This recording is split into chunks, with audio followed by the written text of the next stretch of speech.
One sunny summer day, a man asked the princess if she was planning to go out anywhere today. What? She asked her interlocutor, stunned. He asked how about taking a little walk. They say that light exercise or a walk after eating is good for your health, he explained thoughtfully. The princess answered, but she is a sinner, and just allowing her to dine here is already too much. So today, she thought, it would be right if she took the time to introspect. Self-analysis, he repeated with a grin. And with observation, he noted that she must understand that this self-analysis had already been going on for 2 weeks. Last time she said it was too hot outside to go outside, and before that, she fell asleep on the comics. I asked if she had at least apologized to the artist who wrote them. She laughed nervously. The man asked if she really planned to do this kind of self-analysis. She asked if he really needed to ask about such a thing. And she screamed at him, all because home is the best place in the world, and she absolutely does not want to go out anywhere. But in reality, she wouldn't dare say such a thing out loud. She wanted to say, because she dared to remember the noble comics that his lordship had prepared for her. With her huge ass, she should be punished for this. She asked if he didn't think so. Any outside observer might think he was being too harsh with her, the Duke remarked. No, she asked, not to be misunderstood. In fact, she felt better when she was punished. She is simply one of those who has an exceptional sense of responsibility, and, given her sinful nature, even breathing the same air as his lordship seems like a crime. Not at all, he replied irritably. An unsatisfactory answer, no matter how hard she tried, he stood his ground. So why does he keep trying to take her outside? Wasn't he the one who told her to sit quietly in the room before? Taking dessert from the table, she said, "It's time for the sinner of the salt house to return to her chambers." She was already suffocating from the feeling of the view, so now is the best time. All the best. His lordship extended his hand forward and asked the girl to wait a little, but the door had already slammed shut. Having escaped from the man and rushed into the room, the girl immediately fell onto her favorite bed. How good, she thought wearily. After all, a crib is the best thing in the world. Wait a minute. He's not going to chase her down to take back the snacks she took. The cake is very high in calories, which means she can live by staying in the room and not eating until tomorrow. If she just lies in bed, the calories will burn slowly, and because of the low speed, she won't feel dizzy. Thick curtains, high-calorie food, a room perfect for a recluse, a blissful life with maximum pleasure. This is what it is like. Imperial imprisonment, the Empress against her will, that is the name of the novel into which she moved, its heroine Lilia Salt. She was a princess who was praised and said that she could have become a king if she had been born a man. But after Kona became possessed by Crown Prince Raiden, she was kidnapped and locked up, and that's where she ended up. And so, when she moved into the house, Lilia yelled at her that she wouldn't get a crumb of food until she finished with the documents. Emilia said she would work all night if necessary, but asked to be allowed to eat at least a slice of bread. "You worthless thing!" Lily screamed, asking if she still dared to snap back. "Do as you were ordered." Her half-sister, Emilia, a minor character in the novel, is enslaved for 3 months, suffering from overwork and terrible conditions. So the girl had to spend the night working again, but still, this time everything was different. As soon as she started to read the documents, a man snuck up behind her and shut her mouth. He asked Princess Lily to be quiet if she did not want a scar to remain on her beautiful face. "The princess is his," the man said to himself. "Now he will knock her out and take her with him." But she was not Princess Lily. She died of overwork and moved into the novel, but continued to work. She was still overworked like an office worker, and now she had been kidnapped. She was shaking with tears, sitting somewhere where her kidnapper had brought her, but then the bag was removed from her head. She decided that she definitely wouldn't die like that, and having the opportunity to speak, began to apologize and shout that she was not Lily Salt. Emilia tried to convince her captor that she was just a servant, no, even a slave. And he closed her mouth so that she could not explain anything. The man was taken aback and became worried. Emilia knew nothing and will continue to know nothing, so she asked to let her go already. So she sat alone, crying among the men in the room, when suddenly one of them asked the assistant what was going on here. What a handsome man this is, she thought. He looked like the main character, although the main character of the novel is blonde. So he is a villain, she decided, and the kidnapper began to make excuses. She used the princess's seal, so he thought she was real. The assistant said thoughtfully, "It seems like she is lying to them to survive, wants to hide her true identity." "What a pity," he remarked sternly. But Emilia didn't lie and continued to shout about it to everyone, shedding tears. She confirmed that she did the work for the princess, but if she didn't do it, she wouldn't give her food or sleep. So she was just trying to survive, the girl insisted. It wasn't a servant's crime against the master, was it? What kind of mess is this? The unknown, but apparently the main man, inhaled tiredly. The monocle-wearing assistant admitted that something seemed strange, and the main man asked what he was talking about. And after listening and thinking about his words, the handsome man glanced at Amelia and said, "They can always check." He ordered to lock this useless girl somewhere if she wants to survive, then let her be quiet. Watching him go, she thought, so they won't kill her now, which means she managed to avoid the death flag. And surprisingly, life in captivity turned out to be quite comfortable for Amelia. Could she really sleep more than 4 hours a day? They brought her food into her room even though she did nothing. Just think, being kidnapped and locked up is so cool. In the novel it sounded just terrible, but who would have thought? In the original story, all of the princess's great achievements were things she did behind the scenes. But she just has a pretty face without a drop of talent. Calling her a worthless person, Lilia asked if she thought she could just live in her father's house and forced her to work. In her past life, she worked herself to death, so now in this one too. For others, life became much better after resettlement, romances with hot guys, success and all that. Well, it seems that was her fate. At least Amelia was good at her job. She should have prepared for the coming famine knowing the original could make her job easier. But this backfired. The princess was indignant that she hadn't told her why she had increased imports, since she couldn't answer the question herself. What? Amelia was surprised, because she had explained to her that preparing for famine would help provide people with a livelihood.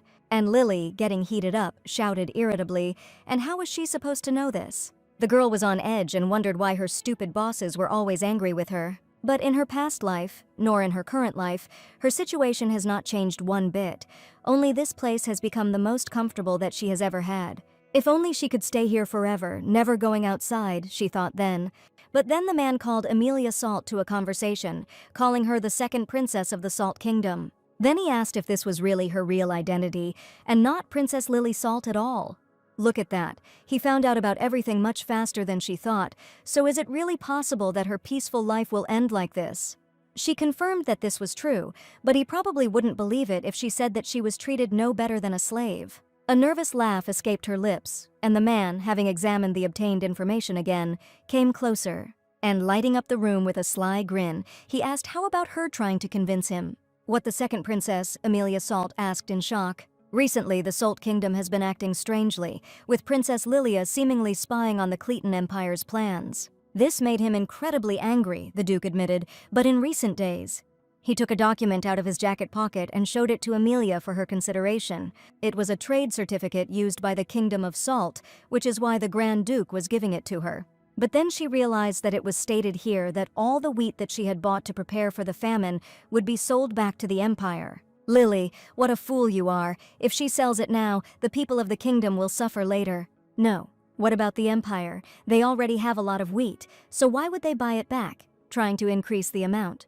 She gasped in shock, and noticing this, the Duke asked if there were any problems. This, Amelia said almost stutteringly, this is a scam.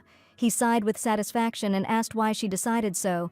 This seal? It was never used in trade with the Empire, which means that an unknown trading group was involved. It is a trading scam aimed at intercepting goods and fees mid-process. True, he confirmed coldly. Any person responsible for such work would understand that.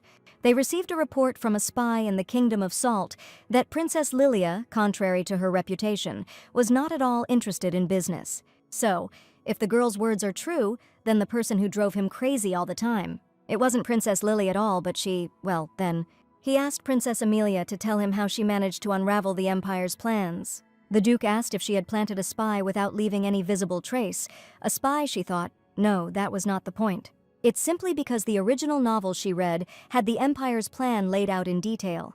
She just didn't want the innocent people of the Salt Kingdom to suffer too much. And then Amelia, looking at the Duke with pity, said that she really didn't know anything. It was her fault that she worked hard as she was ordered, so could he let her go at least this once?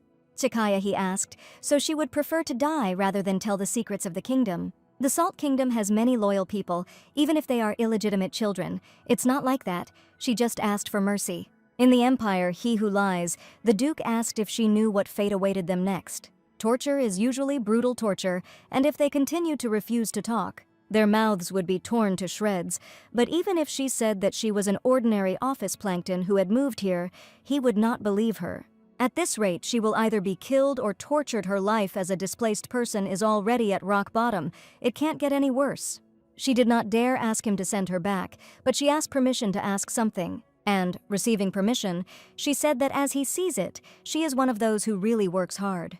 Therefore, if he spares her, she will serve him forever without payment, faithfully, sparing no effort. He ordered his subordinate to take her away from here, and he immediately appeared for her, not daring to disobey the order.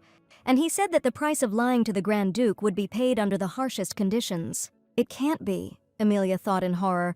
By harsh conditions he means a torture chamber. But instead of a dark and damp basement, she was placed in a cozy room with thick curtains, which was wonderful. It's a little cramped in here, but since she's just going to be lying in bed anyway, it doesn't matter. How well everything worked out for a homebody like her. It's the best thing in the world. For a while no one will disturb her, so she will enjoy this confinement. At this time, Lilia had a terrible headache just from reading. She couldn't concentrate even for 10 minutes. If only her brothers hadn't died one after another without achieving anything, her father wouldn't have put his hopes on a fool like her. It's her time to play her role. There are rumors that people from the Empire are planning to kidnap her, and there is unrest in the palace. If they see her working as usual, they will calm down. She has had enough time to learn from Emily. It will not be difficult. But Lily was not nearly as smart. No matter how hard she tried, she couldn't compare to that girl. It would all be Amelia's fault if the illegitimate girl had not been kidnapped so easily. She forced herself to calm down. Reading the letter from her beloved Ryden should help her focus. And indeed, he was the only one who considered her the wisest and most beautiful woman on the continent. Honestly, even Ryden's letters are hard to read, but the kind Ryden would understand someone like her. She will definitely finish writing her answer today. There are only 2 sentences left. At the same time, the Grand Duke asked his assistant how she was. The man replied that she had not shown any resistance or attempt to escape. For someone who had previously held real power in place of Princess Lily, there was no way an aristocrat like her would be able to adapt to this.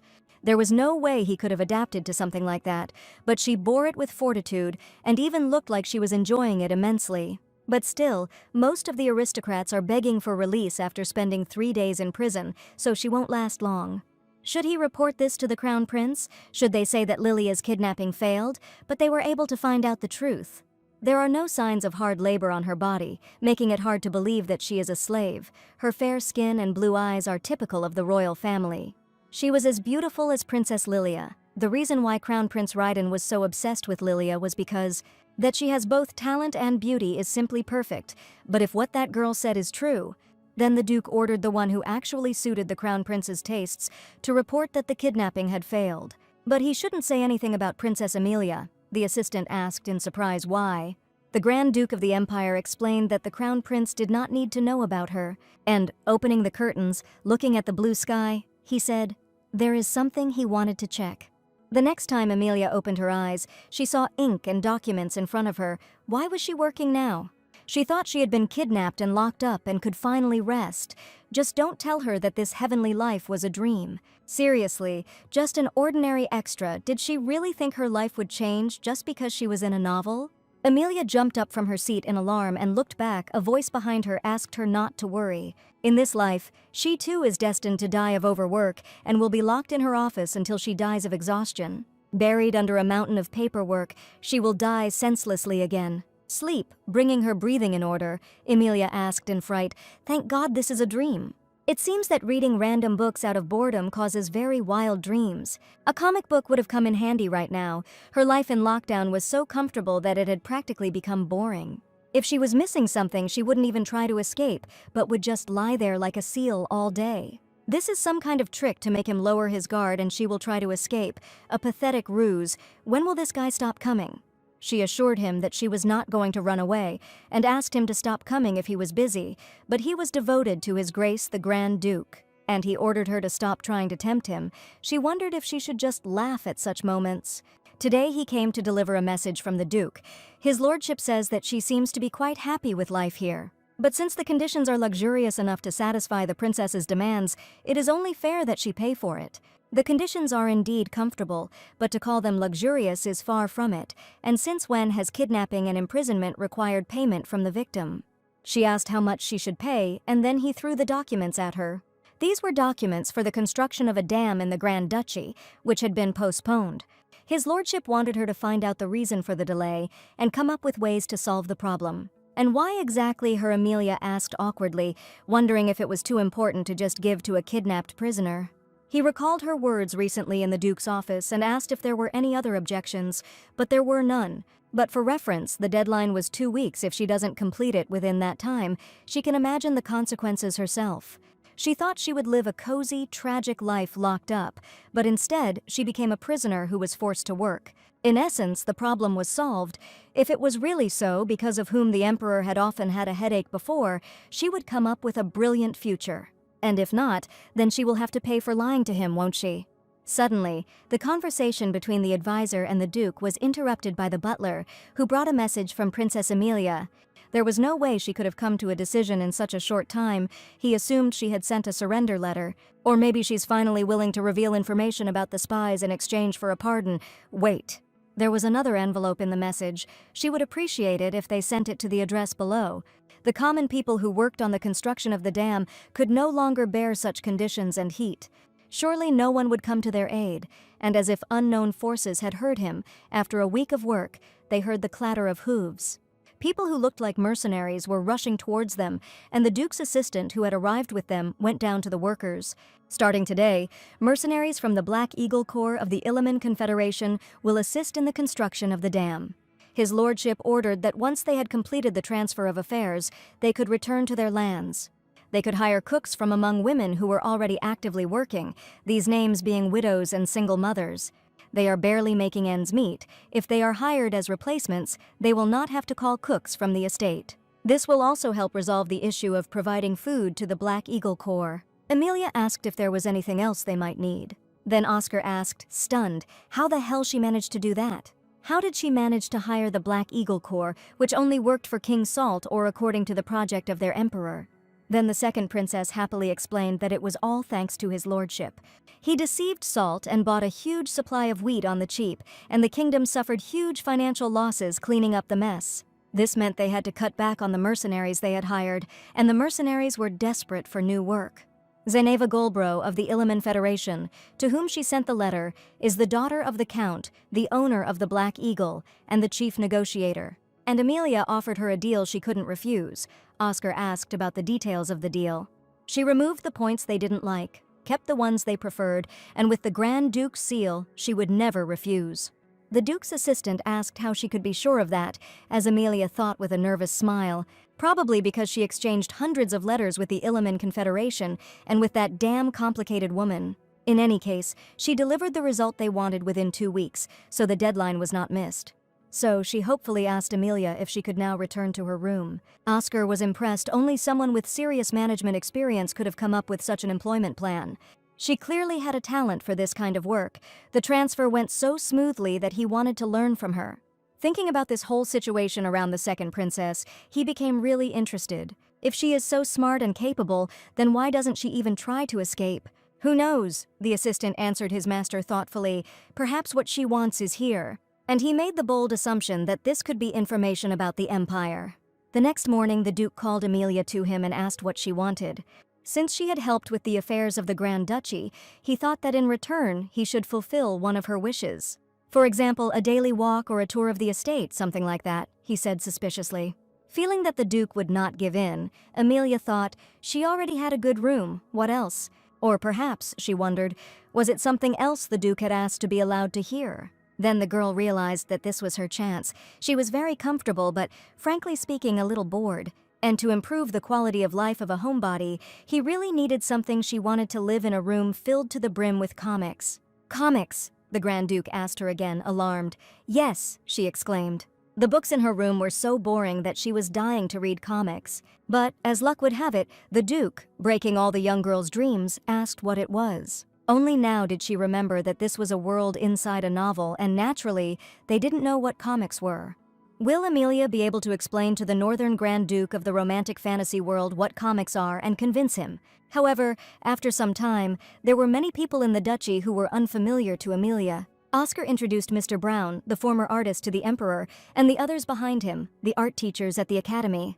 The princess quietly asked Oskazar why such outstanding people had come here. Well, replied the Duke's assistant, it's all for the purpose of creating a comic book. Wasn't she the one who said that comics are a book that expresses content through pictures? That is why he gathered the best artists of the empire.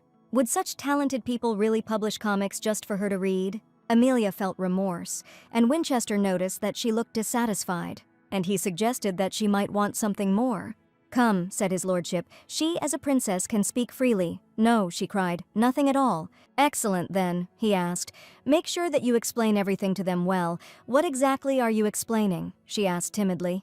"How to create a comic, of course," he answered, putting Amelia either in an awkward position or in a stupor. Brown presented one of his paintings and asked if she wanted him to paint it like that. She suggested simply removing the details, he agreed, as this would result in lighter shades, the latest trend on the continent. Mr. Robin thought that this style was copied from the barbarians. Cedric said that this was nonsense, it was evolution. They were already starting to quarrel. Amelia asked them not to go that far. The main thing here was to tell the story through art. Simply put, putting a story into a picture, a new kind of art, they exclaimed. It takes on a deep meaning. How powerful. Amelia only had enough strength to laugh nervously, because everything they understood was completely wrong. A few days later, the artist presented her with a comic strip depicting the great achievements of Grand Duke Samuel. Born from an egg, the young Grand Duke, who was 5 years old, breathed fire and defeated monsters. But as she continued reading all this, Amelia realized that this was just an exaggerated biography of the hero. "What do you think?" Brown asked the lady. "The Grand Duke said that it would be she who would give the final assessment." She chose her words well. The pictures were of very high quality, and the development of the plot was impressive. They put their whole soul into portraying the great-grandfathers of the Grand Duke, the key point being that the hero has undeniable strength. Is the Grand Duke just trying to tell her not to mess with him and she just said she wanted to read a comic book? But then the princess suggested that if they changed the goal a little, Cedric asked what she meant. The purpose of a comic is to amuse, so do they really think the biography of the first great duke is funny? Isn't it more important to read about his achievements than to seek entertainment? Art driven solely by interest is considered low grade. They couldn't afford to use the artists who had gathered there for some kind of entertainment. "But isn't the point of art to bring joy?" she asked, approaching from a different angle. After all, people started drawing and made a profession out of it to bring joy to people, but the room fell into an awkward silence. Brown told the lady that after spending so much time in the field they seemed to have lost their original passion. She was right.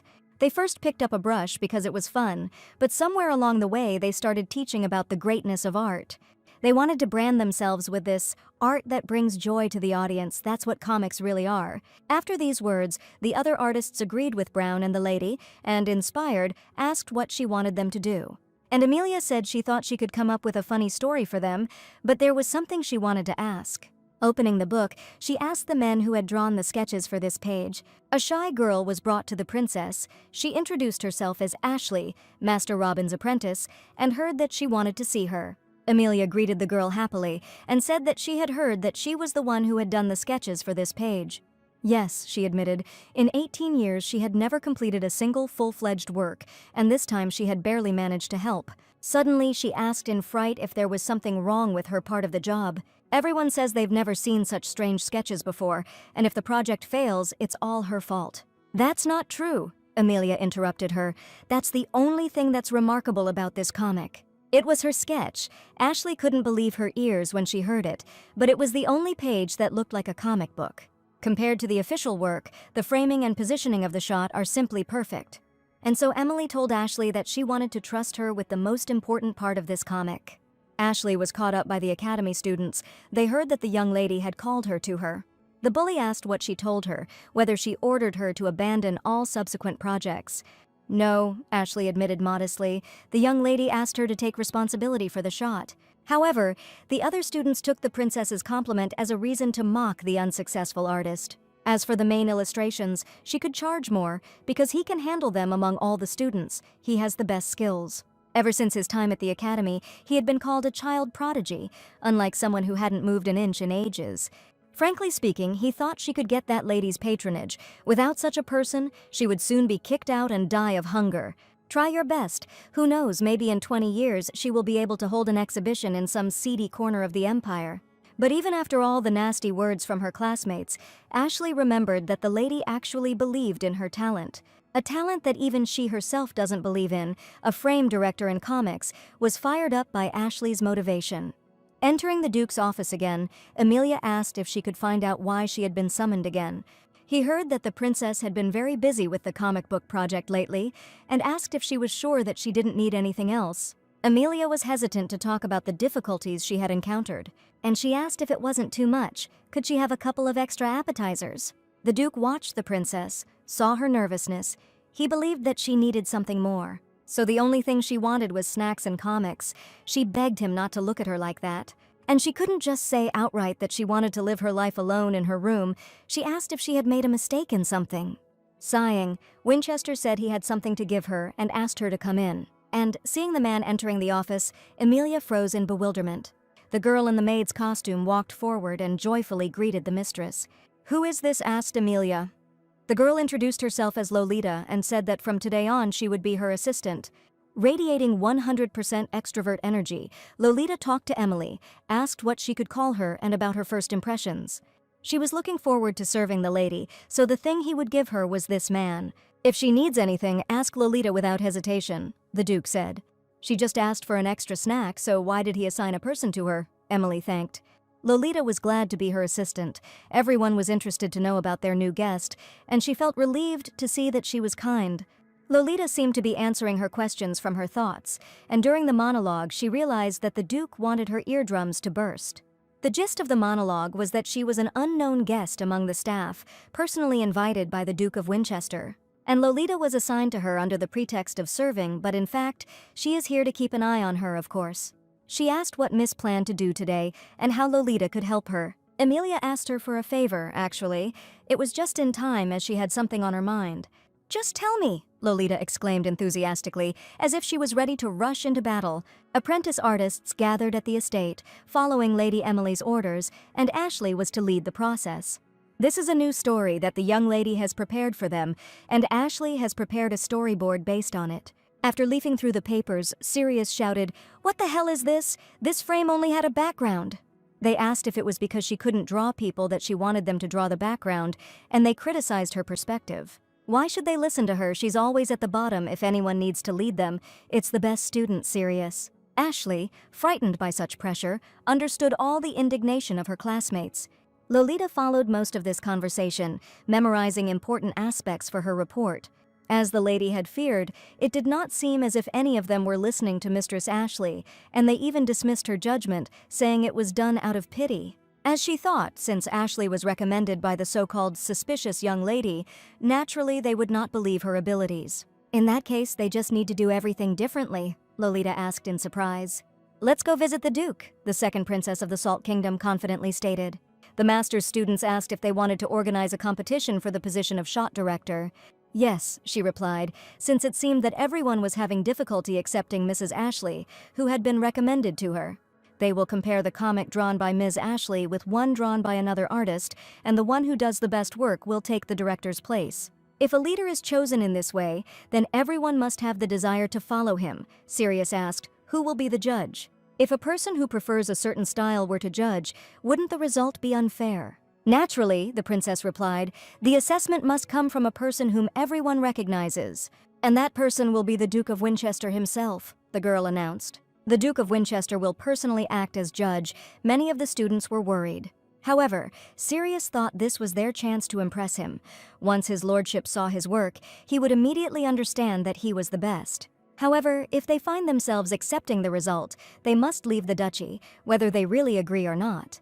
Sirius agreed proudly, wanting to do a better job, while Ashley cringed in disappointment, accepting her loss. "How interesting," said the Duke, that the princess's first request was to become a judge at an art competition. She was terribly sorry to have disturbed a man of his position, and infinitely grateful for his generous assistance. "Just words," Winchester asked. Emily apologized and asked if she should offer anything in return. "Well," the man said, looking at the girl whose pretty face caught his eye at that moment. Winchester said that he would consider it his duty, the princess asked again in surprise. The man said he was helping her of his own free will, since she was now a princess. "A rather useful man, after all," he continued. "He will decide later what he wants." The Duke of Winchester grinned smugly and walked forward. Amelia was scared. "It's good that the young lady arranged everything herself," the boys discussed. "The Duke will definitely choose Sirius's work. In fact, anyone with eyes will tell you that Ashley's painting is a complete horror." The upset girl left the room where the boys were working, and suddenly Amelia called out to her. She asked her beloved why she had such a depressed expression on her face. "Are there really any problems with work?" "No," Ashley answered hesitantly. "That's not true." Whether this competition was really the right choice, now everyone will see how inept she is, and it will happen before the eyes of the Duke himself. Ultimately, it was because of her that the lady was now in trouble, the insecure girl said. But she asked the Duke to be the judge, so that the public would recognize her. His approval would know much more than hers. This can't be true. Ashley downplayed her abilities, but Amelia asked him to just trust her. Soon, everyone in the duchy would see how talented she really was. She sincerely admired her work. But Ashley interrupted and said that she was fine. She was already happy that she had been able to earn the lady's recognition. A worthless person like her doesn't deserve anyone's recognition. She felt dejected. Amelia no longer knew how to encourage Ashley and make her believe in herself. Then, squatting down next to her, she apologized, realizing that she had put too much pressure on her. In return, she offered to tell something about herself. She had always been someone who was incapable of anything. The one who doesn't even know what she wants to do. The one who preferred to lie in bed all day. But she, Mrs. Ashley, was running towards her dream all this time, albeit unconsciously, but she never gave up. She continued to work hard. She deserved respect. Amelia was sure that one day her efforts would shine. To ensure fairness, the names of the participants were omitted as the Oscar announced the start of the test. He asked the Duke to read both books and choose the color of the cover he preferred. The artists were worried about the results of evaluating the work of their students, and Amelia was with them. The participants themselves reacted differently. One was confident, the other was worried, while the Duke opened another book. And having made his choice, he slammed the book with the red ribbon and asked who had drawn it. It immediately became clear to the artists whose book the Duke had chosen, and Sirius was outraged by the choice, while Ashley seemed to still be afraid of being scolded. The Duke would have liked to hear the opinions of others, so the artists of the Empire gathered for reading. But each of them liked the book with the red ribbon. It seemed more meaningful. His lordship agreed with this. The book with the blue ribbon had bright pictures, but it did not make one want to read further. But with the red ribbon, even though the picture is black and white, the necessary details stand out and everything looks alive. For someone who knows little about comics, his criticism was very detailed. The Duke has a keen eye. It is clear that the book with the red ribbon cares about its readers. So the Duke finally announced that his choice was the book with the red ribbon. He asked who the person was who had drawn her. Raising her hand, she stood up awkwardly and introduced herself as Ashley Barnes. A man asked if Miss Barnes had a sponsor in order to invest in the girl. Unfortunately, Ashley replied, she didn't have a sponsor yet, so she did everything on her own. Unexpectedly for those present, Winchester expressed a desire to become her first sponsor. Talented people deserved opportunities, he said, and the students immediately started talking, making a noise. Unable to stay on her feet from the feelings that overwhelmed her, she thanked His Grace, the Duke of Winchester. Once Ashley took over the leadership of the student artists, everything went smoothly. The teachers had no idea that Ashley had a talent for something like this. Wasn't she the one they kept around because they couldn't handle her persistence? He said with pride that he was worried about Mr. Robin because of his bad reputation, but his fears turned out to be in vain. And so, after some time, Ashley provided Amelia with a comic based on her own story. Finally, from the many ideas in her head, she chose the story that best suited the style of these artists. I pitched them a story for a romantic horror comic, and I wonder how they ended up bringing it to life. And indeed, from the first pages, it became clear that she was looking at a masterpiece. The quality of the pictures was striking from the very first page. And the plot kept you wondering what would happen next. Horror is a difficult genre, but they did it so well. Ashley, who was in charge of the whole team, asked what she thought, and Emily asked if they could celebrate by having dinner together. Ashley didn't understand what it meant. Usually companies throw dinner to show that they care about their employees, but now that she thought about it, she would just give them extra pay because what she read was not just good, it was amazing. While the team was celebrating the completion of the project, Emily had another great idea. The reason her heart was pounding so hard wasn't from running or anything like that. That the man in front of her is so handsome that she falls in love. Yeah, right, never. She was terribly nervous because she had a very big request. It might work out, maybe. Although the first impression was terrible, he assigned Lolita to her and even treated her to dessert. No, if she asks for something, she will end up owing even more, and he will make her do something weird to pay him back. While reading the comic, Winchester couldn't help but notice her nervousness and realized that she wanted to say something. She wanted to get out of it, but he told her to talk. She waved it off, saying that it was just a stupid thought, but he stood his ground. And then Amelia carefully asked his lordship if he thought it was possible to make money from this. What did she mean? He asked, as if cautiously. But it would be a shame for a comic like this if only he saw its quality. It would also be a shame if artists with such talent disappeared without going down in history and without making a name for themselves. Emily asked how about selling comics so everyone in the Empire could enjoy them. But this proposal seemed to go against all the Duke's plans, or rather, he had not even thought about such an outcome. Meanwhile, in the Kingdom of Salt, King Berg was shouting, "She needs the head for decoration. Can't she see the difference between the seals?" They passed the seal from an unknown merchant without any verification, and everything disappeared without a trace on the way to Cleaton. And why was it wheat, the price of which had skyrocketed? They were simply fulfilling documents approved by the princess, he said. What, are you so mad that you dared to tarnish the honor of his daughter, the treasure of Salt, but your majesty? He stated the facts, and the king shouted and ordered that this criminal, who had insulted the honor of the royal family, be taken away. It was unfair, he cried. He was only following His Majesty's orders to trust Princess Lily. After listening to the man, King Solta ordered everyone to leave in a cold tone. Besides Princess Lily, she apologized in private that she was busy with work and couldn't make the right decision.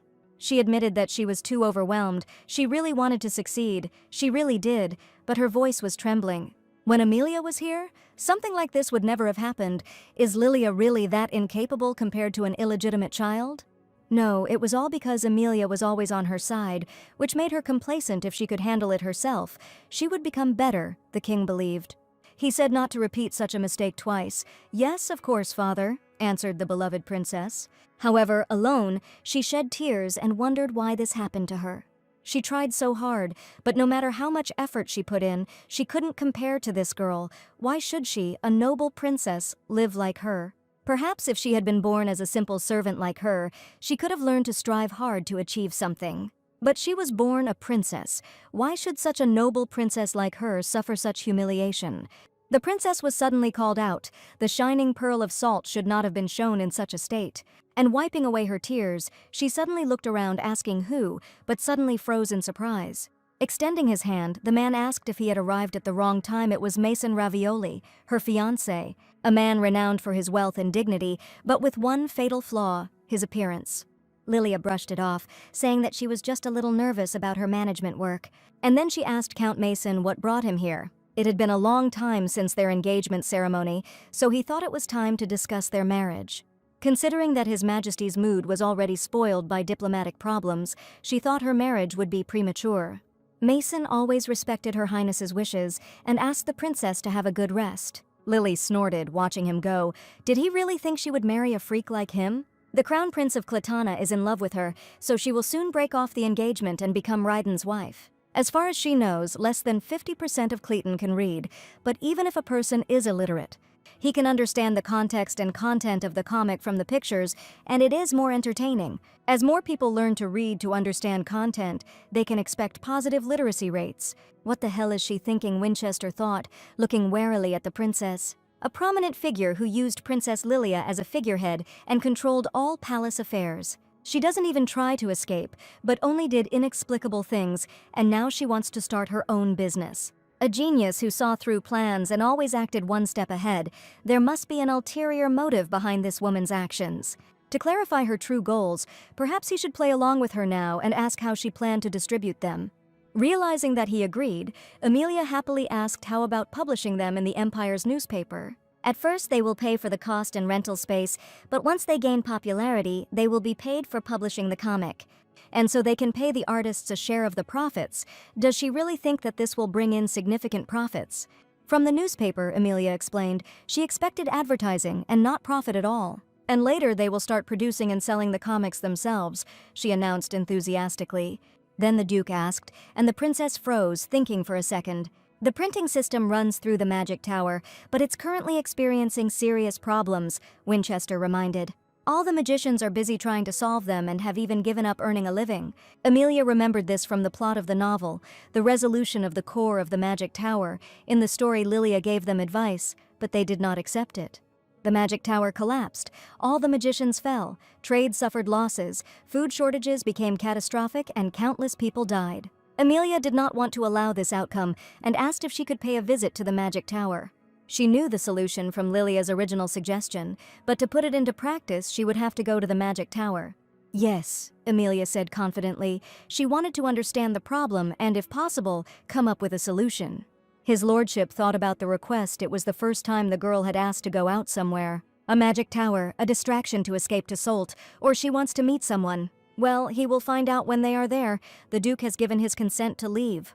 The princess thanked him and thought that he had agreed much more easily than she had expected. Is it possible that this time he won't say scary phrases like, he will follow her and the like? Has his wariness of her eased now that he's become Ashley's sponsor? Perhaps he's more sympathetic to workaholics. Winchester asked if this was all she wanted to see him for. Yes, and Amelia was about to leave. But just before leaving, the girl noticed a huge stack of papers on the Duke's desk. And she returned with the same concern and asked how many days had passed. What? He asked tiredly. She asked how long it had been since he had left his office and guessed that more than a week had passed. This scene reminded her of herself before she died from overwork, and the man was stunned to think that how she found out. After all, she must not be underestimated. He must not let his guard down. Winchester asked hesitantly why she was asking about this. She held out her hand. What is it? And then the second Princess Salt asked if she could look at his hand. Of course, the Duke was taken aback by such an unusual request, but he did not refuse. The girl examined his hand, felt his palm, and asked how he felt. Does he feel some relief from fatigue? He answered sheepishly, it seems so. He asked how he knew about such a thing. Korean office workers suffering from fatigue use any means to stay awake. She replied that it was a folk remedy, but no matter how busy he was with work, he should get as much sleep as he could. And he also takes care of his nutrition. No matter how important the work is, there is nothing more important than his lordship. And she, like a fool, did not understand this until her very death, hoping that no one else would die such a stupid death. Apparently, due to overwork, Winchester's mind was clouded, and he was not able to succumb to the influence of such words. Don't let your guard down. She might be trying to win his favor to find out the Empire's weaknesses. He said he would remember that, and if she had finished her business then. Before he could finish speaking, he suddenly felt a heaviness in his body and lost his balance. Seeing this, Amelia immediately rushed to help. Papers were scattered, coffee was spilled. She said lack of sleep and nutrition can cause headaches and, in severe cases, dizziness. Having caught his lordship Winchester, the girl asked if he was wounded anywhere. Embarrassed by his situation and closeness to a beautiful girl, he was unable to find the words right away. Helping him get up, Amelia wondered what it was, whether he really had a fever. She decided to check this out, but this only embarrassed the Grand Duke even more. He said he was fine. It seemed the princess was the only one who suffered, he suggested thoughtfully. You don't die from something like that, the girl answered laughing, so she's fine. However, overexertion can be deadly, so he must be careful. Did that mean the princess saved his life? He asked coldly. He explained that he had to pay for it, and asked her to tell him what she wanted. What she wanted, she asked again.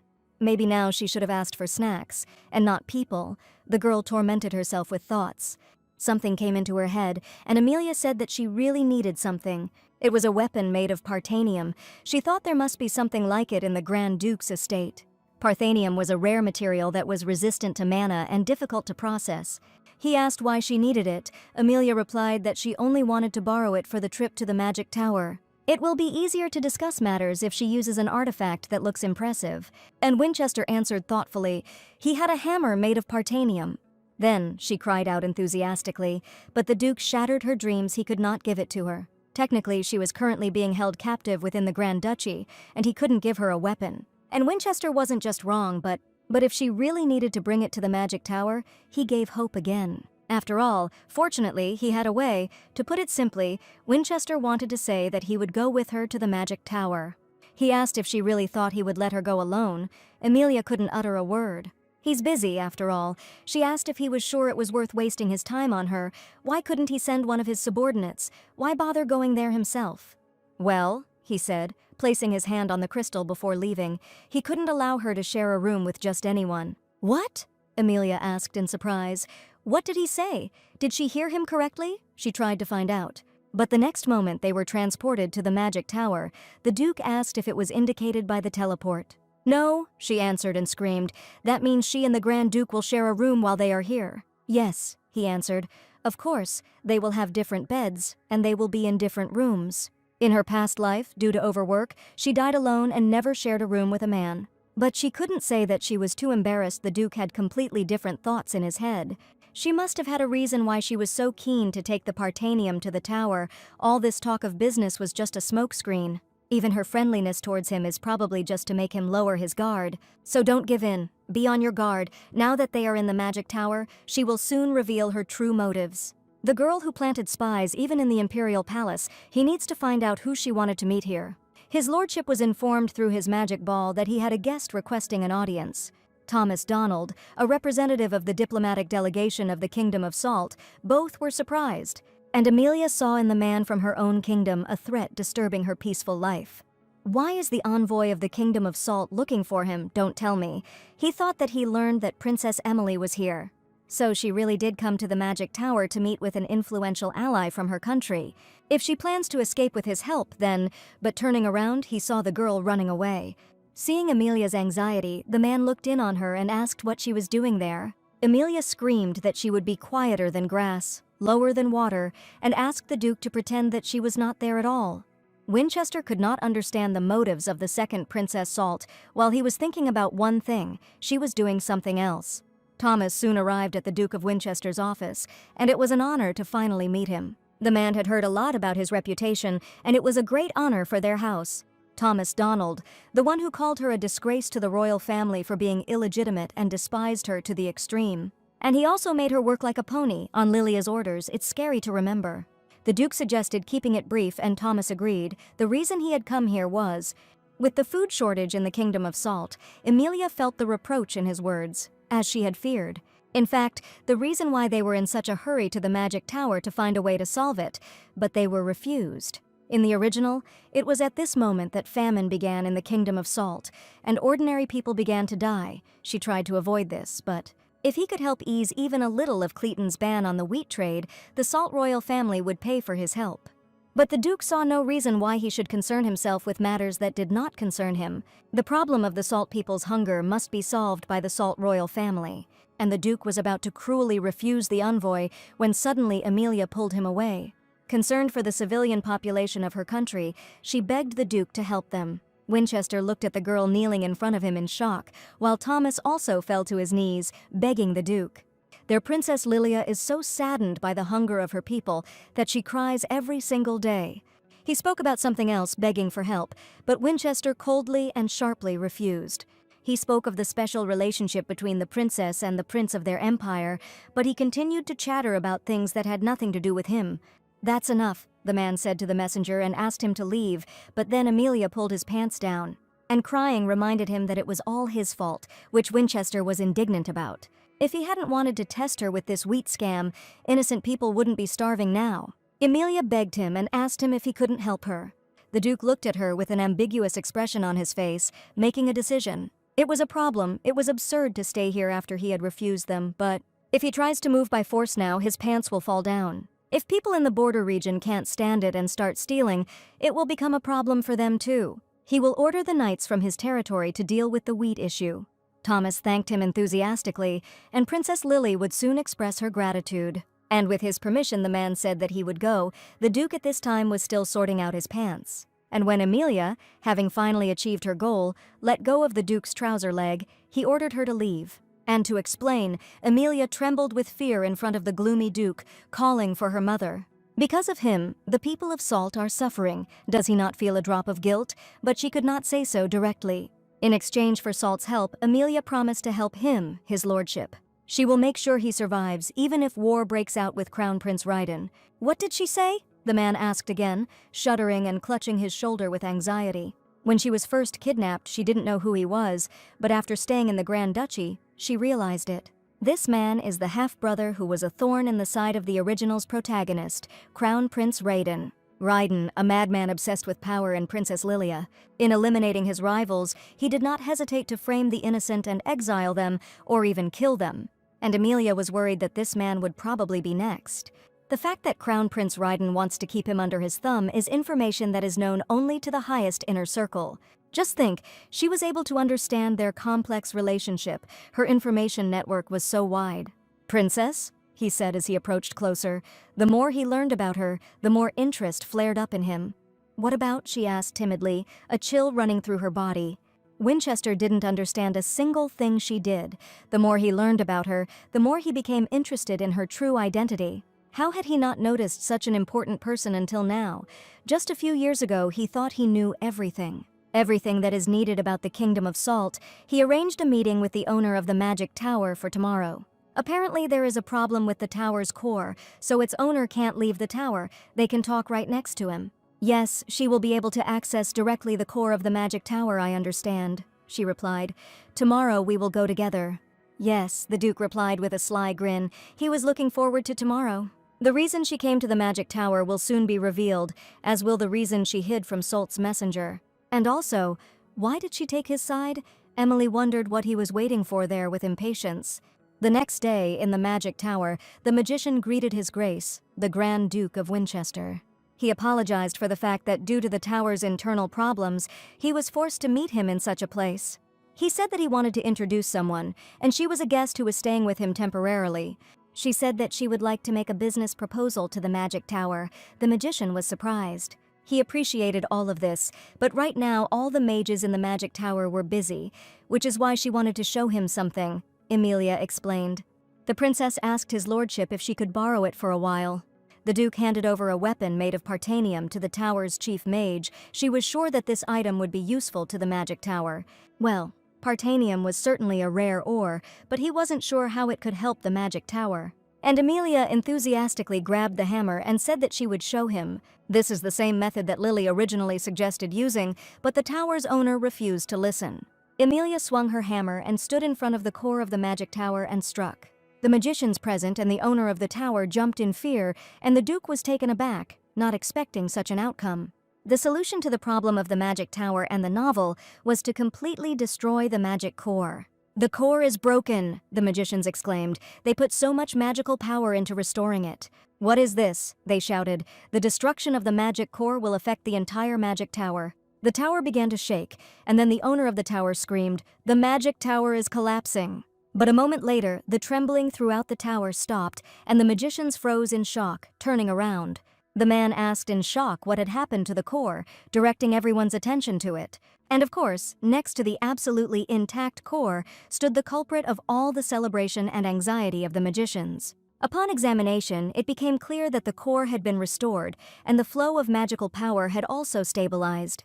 Emilia explained that the core of the Magic Tower was in the process of molting, which they confused with destruction. And they tried to support him by pouring in magical power, which led to a disruption in the flow of magical power. Using the partanium hammer to complete the core molt, the Magic Tower should now have no problem. So the solution to the problem was that simple. He asked how she knew about it, and Emilia couldn't say that she read about it in a novel. And awkwardly referring to the core itself, she answered, "The core's voice told her this." Hearing about the voice of the core, the men were inspired, which meant that she was the one who hears the voice of magic and is born once every 1,000 years. He thanked the young lady by granting her the title of Listener of the Magic Tower and prepared documents to send to the Cleton Empire. A person who has received this title can receive help from the Magic Tower 3 times in a lifetime for free, an advantage. But to do this, the head of the tower needed to officially obtain her name and status, but she also could not call herself the kidnapped Princess Salt. And so she said that in fact it was all part of His Grace the Duke of Winchester's plan. Therefore, the title should be given to him, Emilia suggested, but under the influence of emotions, the head did not pay attention to the inconsistencies in her words. He thanked him. They will consider him as the hearer of the Magic Tower, so when they need help, he asked to contact them at any time. The Duke did not want to take responsibility for the princess's actions, but still, he didn't say anything against the gratitude of the head of the Magic Tower. After this, Emilia offered the Duke to divide the reward, and having given an argument, she said to divide it 2 for 1 in her favor. "So that's why she took the weapon from the partanium?" Winchester asked. "Well, yes," the girl answered. "How did she then know that it would help stabilize the core of the Magic Tower?" "Well," Emilia drawled, starting her song again, "this is the voice of the core, but the Duke ordered not to lie." She was scared by his tone, and then she said that she accidentally came across this information in Salt when she was working with documents. In any case, the problem of the Magic Tower is solved, and thanks to this, they can mass-produce comics using the printing system. And if this business is successful, it will benefit him as an investor, her and the artists. In fact, he was very interested, he said as he approached the princess, even though she was the one who had been kidnapped and held prisoner in the duchy. She had achieved a lot, so what did she do when she was in Salt? Why doesn't she try to come back? Because she doesn't want to, she answered, retreating. She didn't want to be used like a slave. She also said that she was a slave of Princess Lily, hellish working conditions, no care for the workers, stupid bosses, and then there are bastards like Thomas, who are always wagging their tails at their superiors and thinking about how to profit from her. Compared to that time, she was happy now. And to protect that life, no, to improve her life as a homebody, she will do everything possible.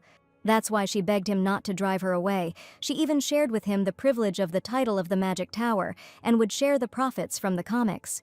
Even after hearing all this confession, Winchester found it hard to accept her words as the truth. Whether she is sincere or not, the title of hearing the Magic Tower is certainly a huge privilege. If need be, he will one day be able to enlist the support of the Magic Tower, which means even the imperial family will not dare to act. Incredibly great informational assistance, rational style of work and personnel management. It's true that she is a talent that he wanted to keep close while she is clearly on his side. Funny, he really wanted to believe this girl.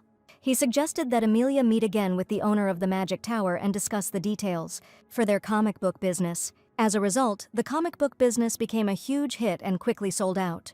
The artists received a lot of fan mail. It was the first time in their lives that they had received so much attention. For the sake of illustration for the second volume, one of the guys promised to grind his bones into dust. They received requests for the plot of the third volume. Ashley suggested starting with the second volume, and the head of the tower also did not stand aside, wanting to help. Everything was going too well, and it was even more exhausting.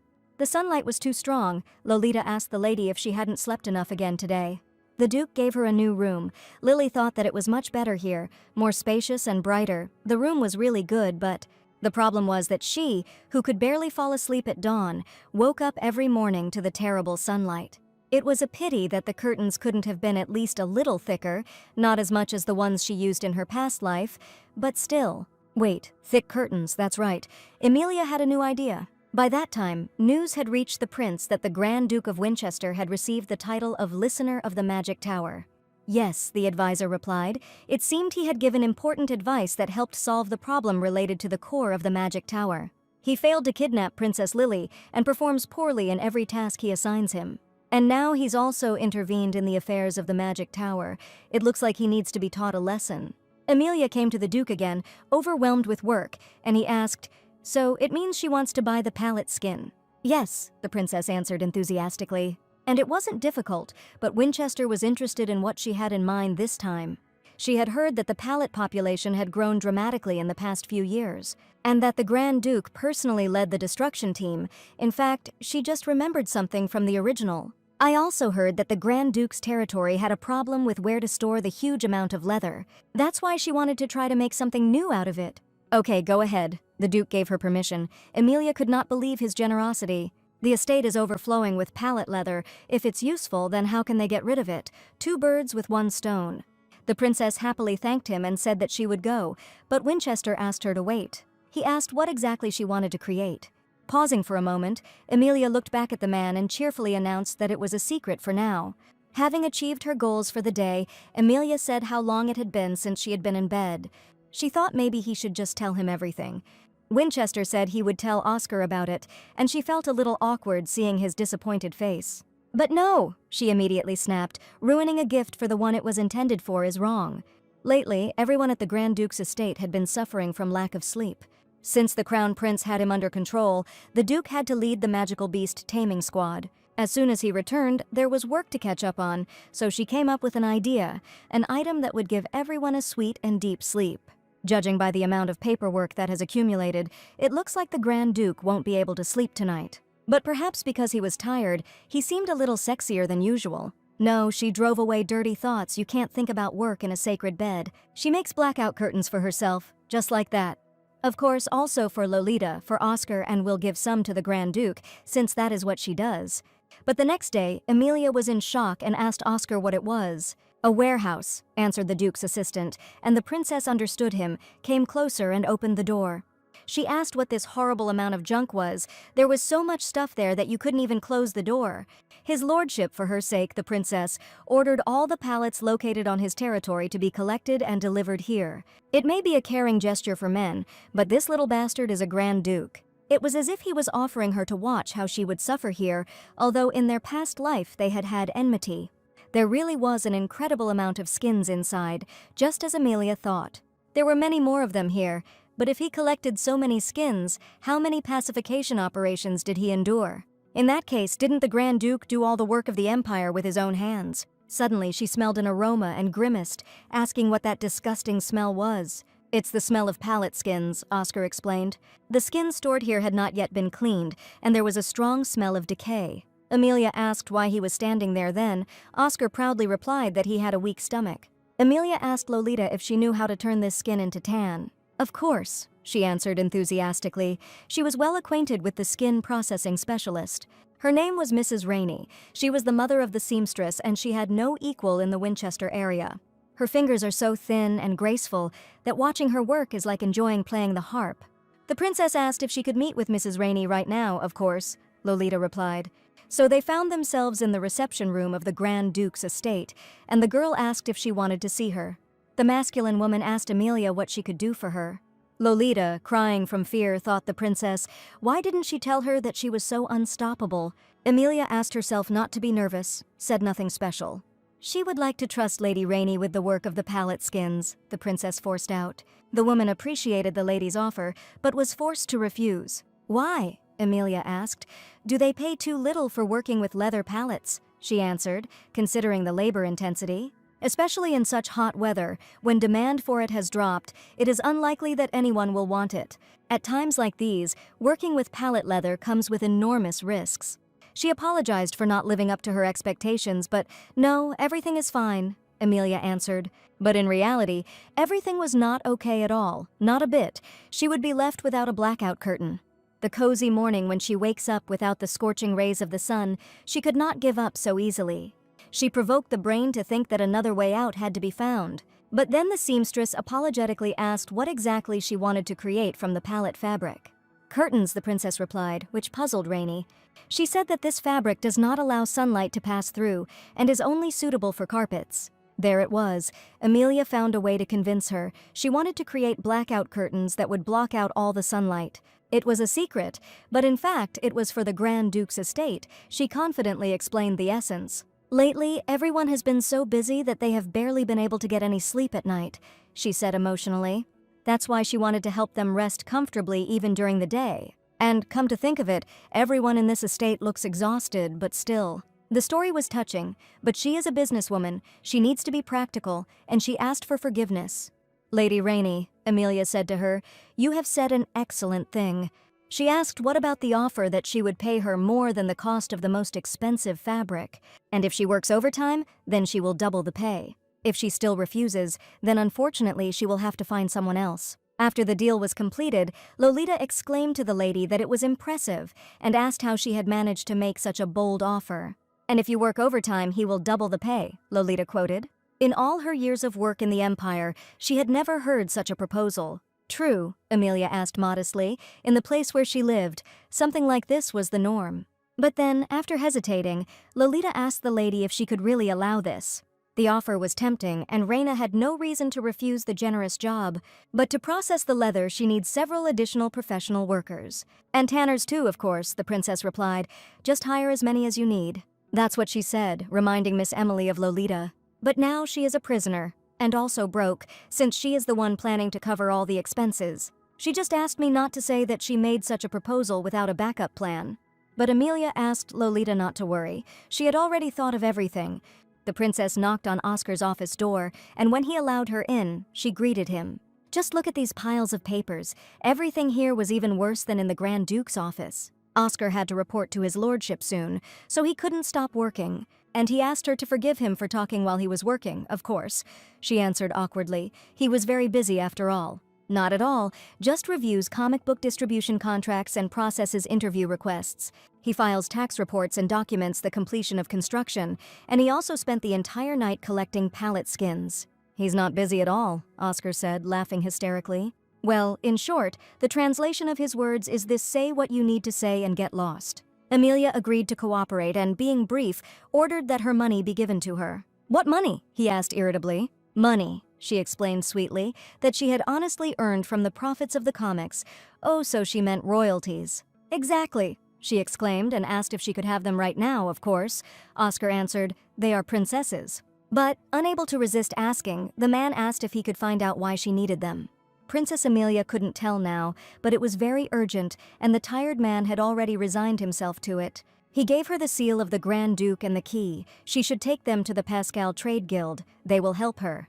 She should go alone. The girl was taken aback. Yes, he confirmed, as she saw he couldn't go anywhere now, unless she wants to wait until he's finished with work for them to go together. Amelia just laughed nervously at his joke, sharing the pain as a former employee. My lady, Lolita exclaimed. It was their first time out together. How exciting. Yeah, Amelia answered happily, their first time out. It was so horrible. The princess was already missing her bed and blanket.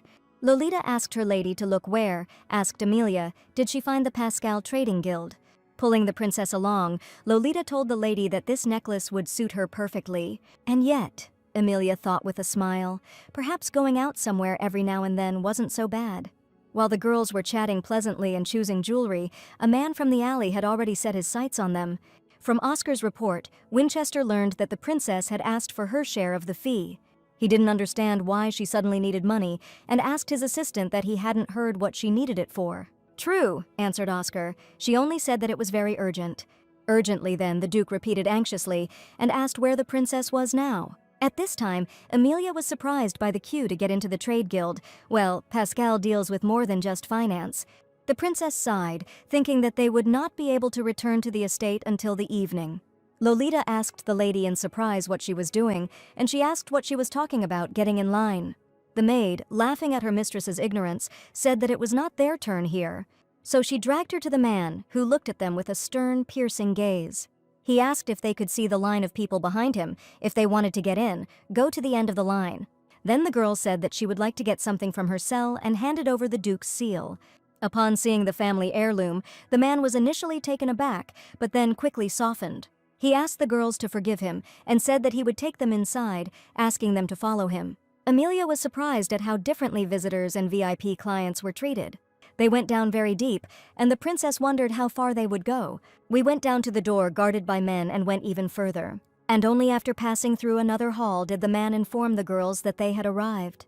The princess told Lolita to open it, and the girl walked forward to a huge safe. Entering it, Amelia thought that she expected the fee to be a significant amount, but looking at the mountains of gold and not imagining that there would be so much, she called Lolita. And inspired by what she had earned, she suggested that she hurry up and know the money. It was already getting dark when they left the guild. Amelia was worried that it was heavy for her and offered to carry it together. But Lolita proudly announced that before leaving, she had already cast a weight-reducing spell on the bag. And besides, when else will she be able to hold so much money? If you think about it, maybe the Grand Duke isn't so bad after all. He's not like Princess Lily, who didn't pay her and even made her work like an immortal pony. He allowed her to read comics and sleep, gave her food and allowed her to earn money. She is grateful to him for a lot. And he's also a handsome guy. Damn, what did she just blurt out? She's completely lost her mind. How could she even think that about her kidnapper? But still, she won't deny that she is truly grateful and has thought about buying him a gift. Thief! Lolita suddenly screamed loudly and the man rushed at Amelia. Lolita rushed to help the lady, but someone's black cloak rushed past her faster. Amelia begged him not to let her hit her head. She didn't want to die again. She realized that it didn't hurt at all and opened her eyes, seeing remarkable features. For a moment she thought she saw his lordship Winchester before her. And not believing her eyes, she exclaimed in amazement, "Your Grace, Grand Duke." But having looked more closely, I realized that I was mistaken and screamed in fear, "You're not him." She sheepishly apologized for mistaking him for someone else, thinking that such a busy man could not possibly be here. At that moment, Lolita ran up and asked the lady with concern if she was okay. She was very sorry. She should have been much more careful. Everything is fine, Amelia reassured her. She didn't expect this either. In her past life, there were no pickpockets thanks to cameras, so she was carefree as a fool. Turning around, the princess wanted to thank the man for his help, but he disappeared. She asked in surprise where he had gone, and Lolita explained that he had just suddenly run away somewhere. It's a pity. She didn't even have time to ask his name. The Lolita asked the lady what they should do if they couldn't get the money back. Amelia tried to calm Lolita down, asking her not to cry, but she understood perfectly well that without money, making thick curtains was out of the question. Suddenly, a guy they had recently met called out to the girls and asked if they were theirs. "How are you?" asked Amelia. The guy explained that the kidnapper did not have time to get far. The security has probably already found him and taken him with them. "It was their bag," Lolita exclaimed with relief, calling her lady. The princess sincerely thanked him for this, and for what happened earlier, she didn't even know how to repay him. "Everything is fine," he replied. "It is quite natural to help those who are in trouble," but then Amelia asked him to wait. "Maybe he is," the girl began. "It's impossible," the guy thought, clenching his teeth. Did she really recognize him? But the girl enthusiastically asked if maybe he wanted to become her personal knight. The Grand Duke was shocked and taken aback by the young lady's proposal. He nervously asked himself, smiling, why she even thought of this, but she judged by his clothes. To her, he is a mercenary who came to the Grand Duchy in search of work, but the Duke only took the first thing he found from a pile of junk. She couldn't explain in more detail, but, she admitted in a whisper, she could say she was a distant relative of the Duke of Winchester. If he becomes her personal knight, the payment will be very generous. "Ah, yes, the Duke," embarrassed by the close contact with the princess, said without thinking. Oscar asked if everything was okay. Winchester replied that a lot had happened. Oscar reported that after returning, Amelia visited his office. She said that she wanted to hire a guard knight and asked what she should do, so what should they do? His lordship, realizing that he was in trouble, sighed heavily, and Oscar asked what was the matter. "The knight she wants to hire is him," the Duke admitted, and the assistant could not contain his emotions. He shared his feelings about having a bad feeling, but even if he had a ring to change his appearance, he should have been more careful, but the princess was robbed, he had no choice. By the way, the power of the ring was impressive, considering that she did not recognize his lordship and tried to hire him as a knight. "This is a family ring passed down in the Blade Duchy to protect against enemies." He told the princess that they would run a background check on the knight and asked if they should just refuse. But the Duke, on the contrary, asked for approval. Then he asked if he really wanted to become the princess's personal knight. In fact, Winchester admitted, it was even better if he could keep an eye on the princess from a close distance. This will make it easier to unravel her plans, and remembering, he added, strengthen the security of the Grand Duchy. Pickpockets operate in broad daylight and public safety is appalling. He seems to be very worried about the fact that the princess was robbed by a pickpocket. The Duke was simply concerned about the safety of the citizens. That's all? Yes, of course, answered Oscar. The assistant could go, he needed to think and put his thoughts in order, and Oscar left. Left alone, the Duke went outside to breathe some fresh night air. Suddenly a question rang out about what he was doing here all alone, and turning around, the Duke saw her. Much more important, the man noted, is what the princess is doing here. Isn't she one of those people who doesn't even want to show her nose out of her room? Now she understands what kind of image she has. Amelia replied that she was just on her way to his lordship's office to see him, but she saw him here, standing very gloomy and all alone, so she decided to disturb him. She had some business with him, the Duke asked. The princess wanted to thank him. Oscar told her everything. She heard that his lordship had supplied food and necessities to the citizens of Salt at the border.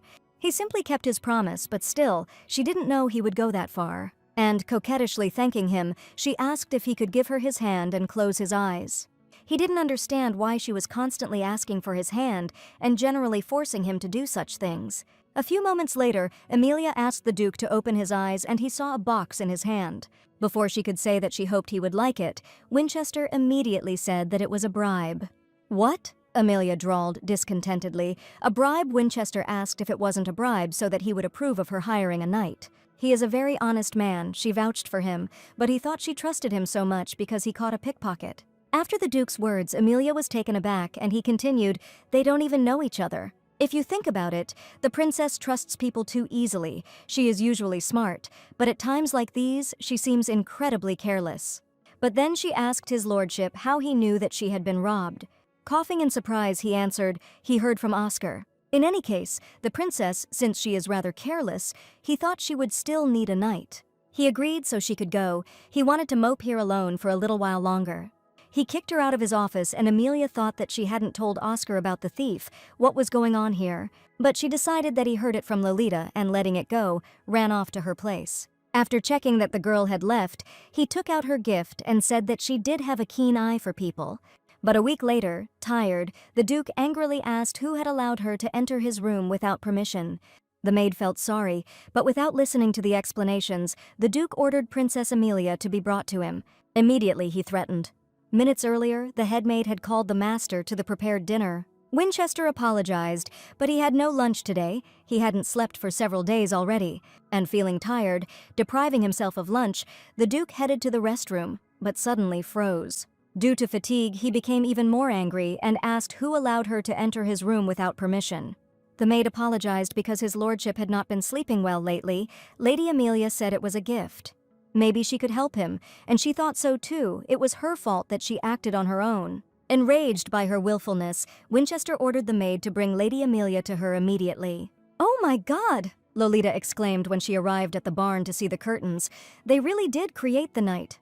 "The curtains, made of leather, do a really good job of blocking out the light," Reina said. "Each one has its own pattern, so there are no duplicates. And that's great too." "That's right. Amelia really liked it. It's all thanks to the lady." Reina asked the lady not to be modest. She was just following instructions. All of this was made under the guidance of her mistress. And then the businesswoman asked if she could give away the sample that they took last time. "Yes," Amelia answered. "Thanks to her, she was able to give it to someone who needed it." Come to think of it, the Grand Duke hasn't said anything yet, so is he still busy with work?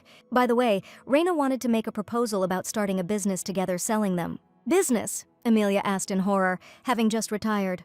She thought it would be nice if more people could use them, not just the estate residents. Even the workshop that washed the leather and all the craftsmen who made the samples wanted to buy them. There was definitely a demand for them, but in reality, Amelia didn't want to take on any more work.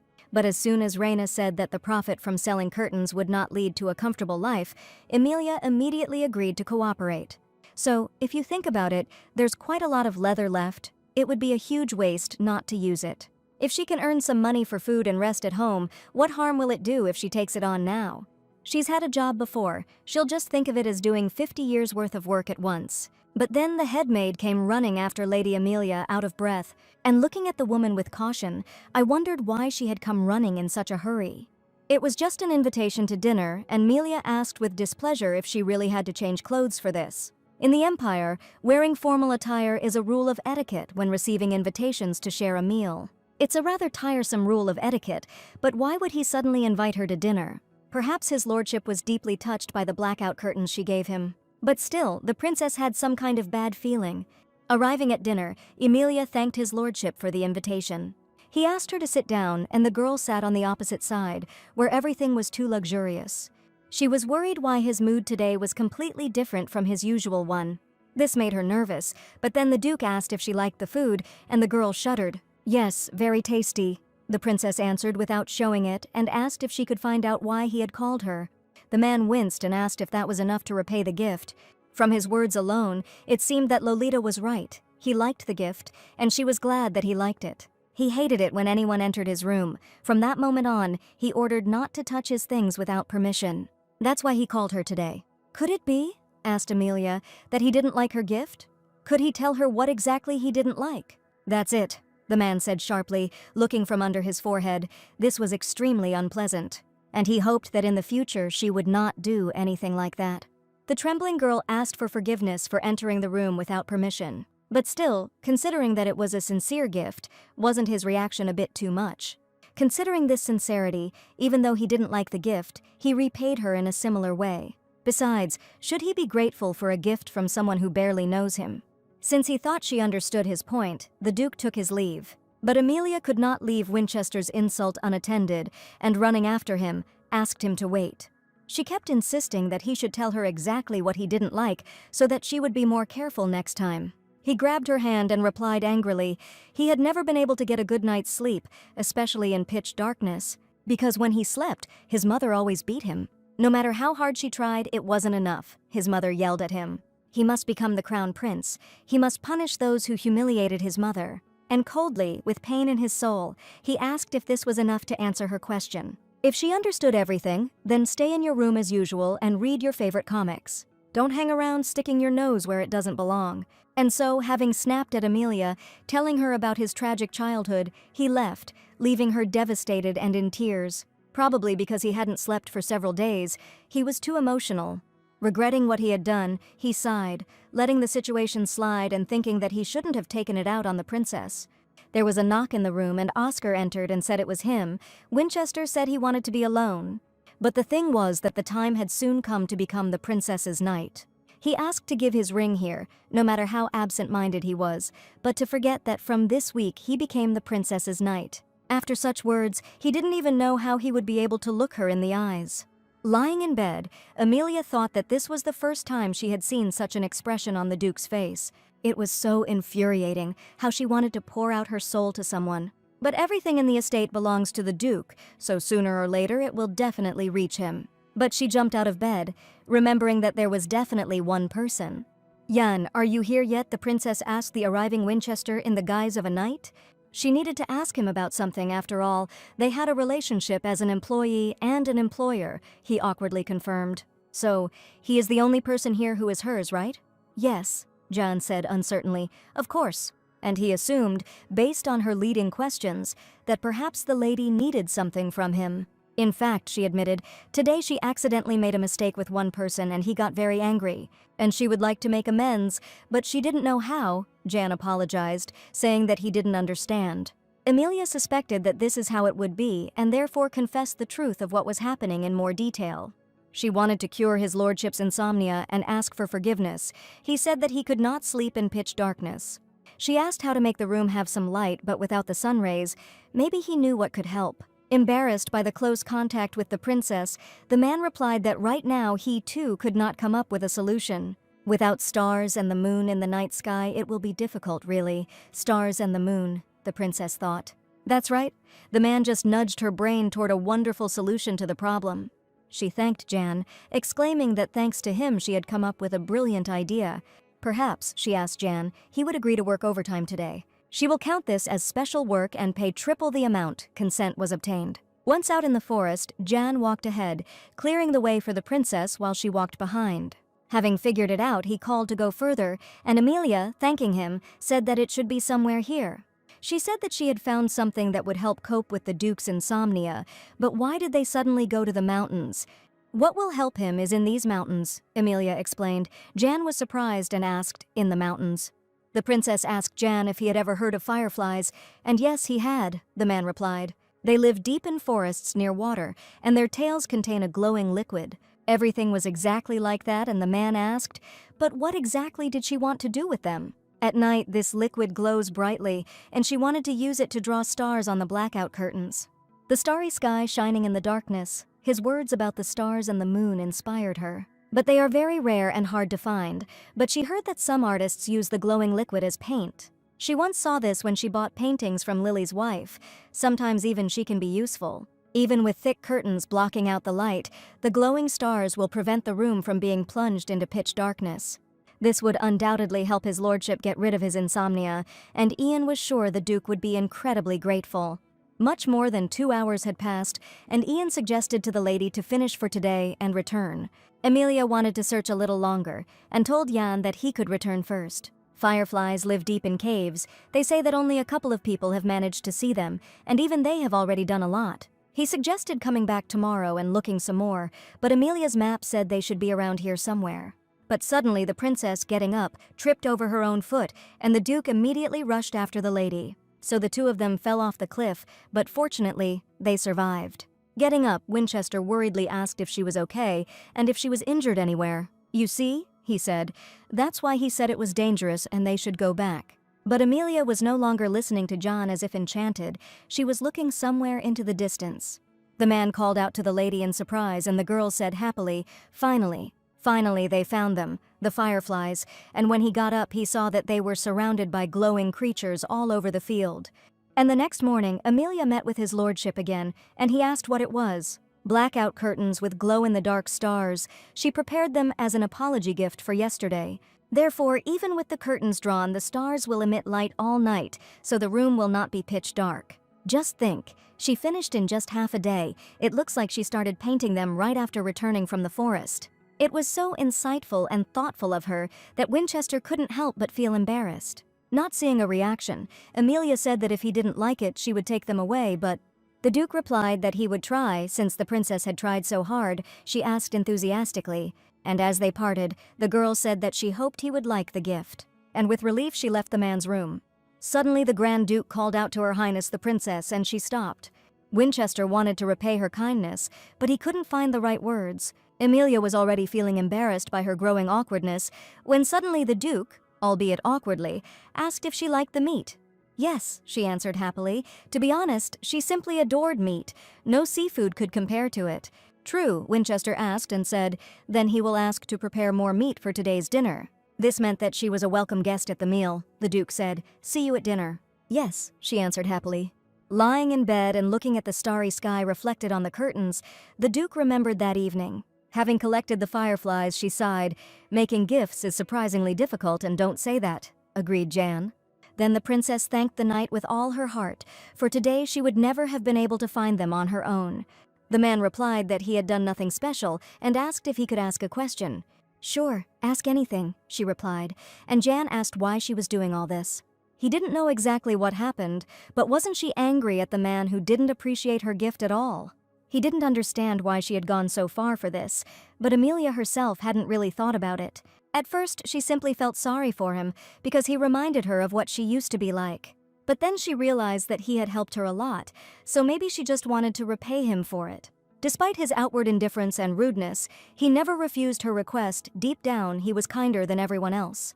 Besides, she used to ask for tomorrow not to come, but now she couldn't wait for it to come. So when she returned to her old place, she thought she would miss this place terribly. Why do these words evoke such strange emotions in him, these stars glowing in the dark?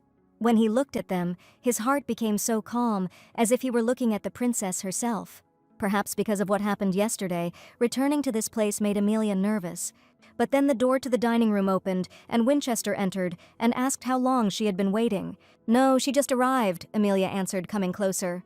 His lordship seemed to be even more embarrassed and called out to Her Highness, and he awkwardly noticed that it seemed her face was too close. Amelia began to fuss. The fact was that his lordship had a good complexion today, and she wondered if he had slept well. The man said her blackout curtains were something else. He hadn't slept so soundly at night in a long time, Winchester admitted, never waking up once. Amelia was very glad to hear this, and then noticed that he was wearing the brooch that she had given him. But wasn't it she who told him to wear it? And yet, the girl replied, it suited him very well. The Duke was hungry, and inviting the princess to the table, he said, let's eat before the food gets cold. The girl agreed. As he did so, he noticed that she seemed to enjoy the food. It was truly incredibly delicious. It's probably because she's calmer now, and it's much easier to eat today than yesterday. After a pause, Winchester sighed and said that he had not had time to finish earlier. He would have liked to apologize to her for yesterday, but suddenly Oscar interrupted them, calling his lordship. He asked his assistant about his behavior, but he immediately asked him to ask an urgent message had just arrived. He knew it was impolite, but he had to enter without permission. The Duke asked what was the matter. Oscar reported that the message came from the Imperial Palace, and it contained a warning that Crown Prince Raiden would soon be here. The elder brother decided to pay an uninvited visit to his illegitimate brother. If this happened, then there must definitely be an ulterior motive behind Raiden's actions. He asked if they had said anything else, but the answer was no. According to the message, he would arrive here in 2 hours. We need to prepare quickly. He was sorry, he told Her Highness, and asked if they could reschedule their dinner for another time. Yes, the princess answered. She was not at all against it and asked not to worry about her. The Duke told Oscar that Raiden was not to meet Princess Amelia under any circumstances. Lolita, having met the lady, asked her if his lordship liked the gift. Yes, and thanks to him he slept well. Lolita knew it, because she had worked hard to prepare him. She asked if the lady had heard that Crown Prince Raiden was heading to the estate right now. She had heard Oscar report this right during dinner, so what kind of urgent matter was it that he showed up unannounced?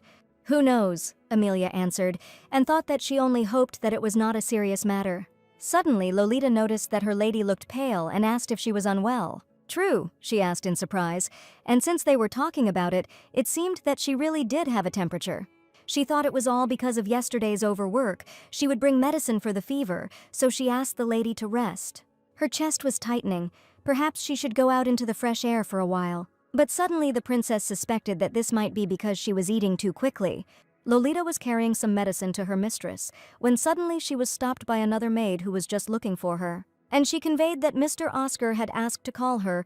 "Why this?" asked Lolita. Who knows, she could have asked him personally. Lolita thought that there was nothing serious, but in reality everything turned out to be not so rosy. She was worried when she learned that she had to prevent the lady from leaving the chambers until the crown prince returned to the palace, although given her behavior, it shouldn't be difficult. Oscar couldn't give details, but their goal was to make sure she didn't run into the crown prince. The next important rule was that no one in the estate was to speak her name out loud. If even one of the orders was violated, he could not guarantee the safety of her life, Lolita said timidly. She understood. The crown prince finally arrived, and the inhabitants of the duchy greeted His Highness. "Long time no see, Kane," said the prince, and he asked his brother if he wasn't interested in why he personally came here. Ever since what happened in the magic tower, it seems he has devoted himself entirely to useless troubles. That's why he decided to visit him personally, and it was late, so he would stay overnight, he warned. And treating everyone in this ducal house with disdain, he ordered that the way be shown. "Yes," Winchester said coldly through his teeth to His Highness. Lolita returned from her meeting with Oscar and told the lady that she had brought her some medicine. She had already apologized for the delay, but instantly turned cold when her gaze swept across the empty room. Although modest, these were his temporary quarters. If he had informed them earlier, they would have been able to prepare suitable quarters.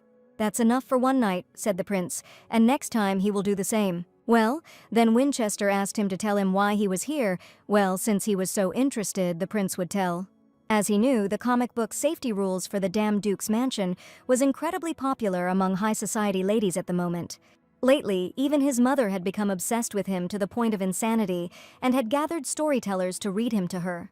When it comes to obsession, whether mother or son, the queen insisted on meeting the author of this comic in person.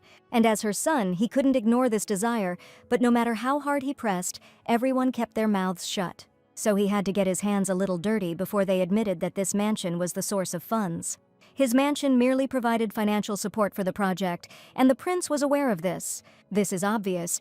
Because creativity is not his strong point, they say that no one knows the identity of the author. Except for the Grand Duke of Winchester, that's right, he came to meet the author of this comic.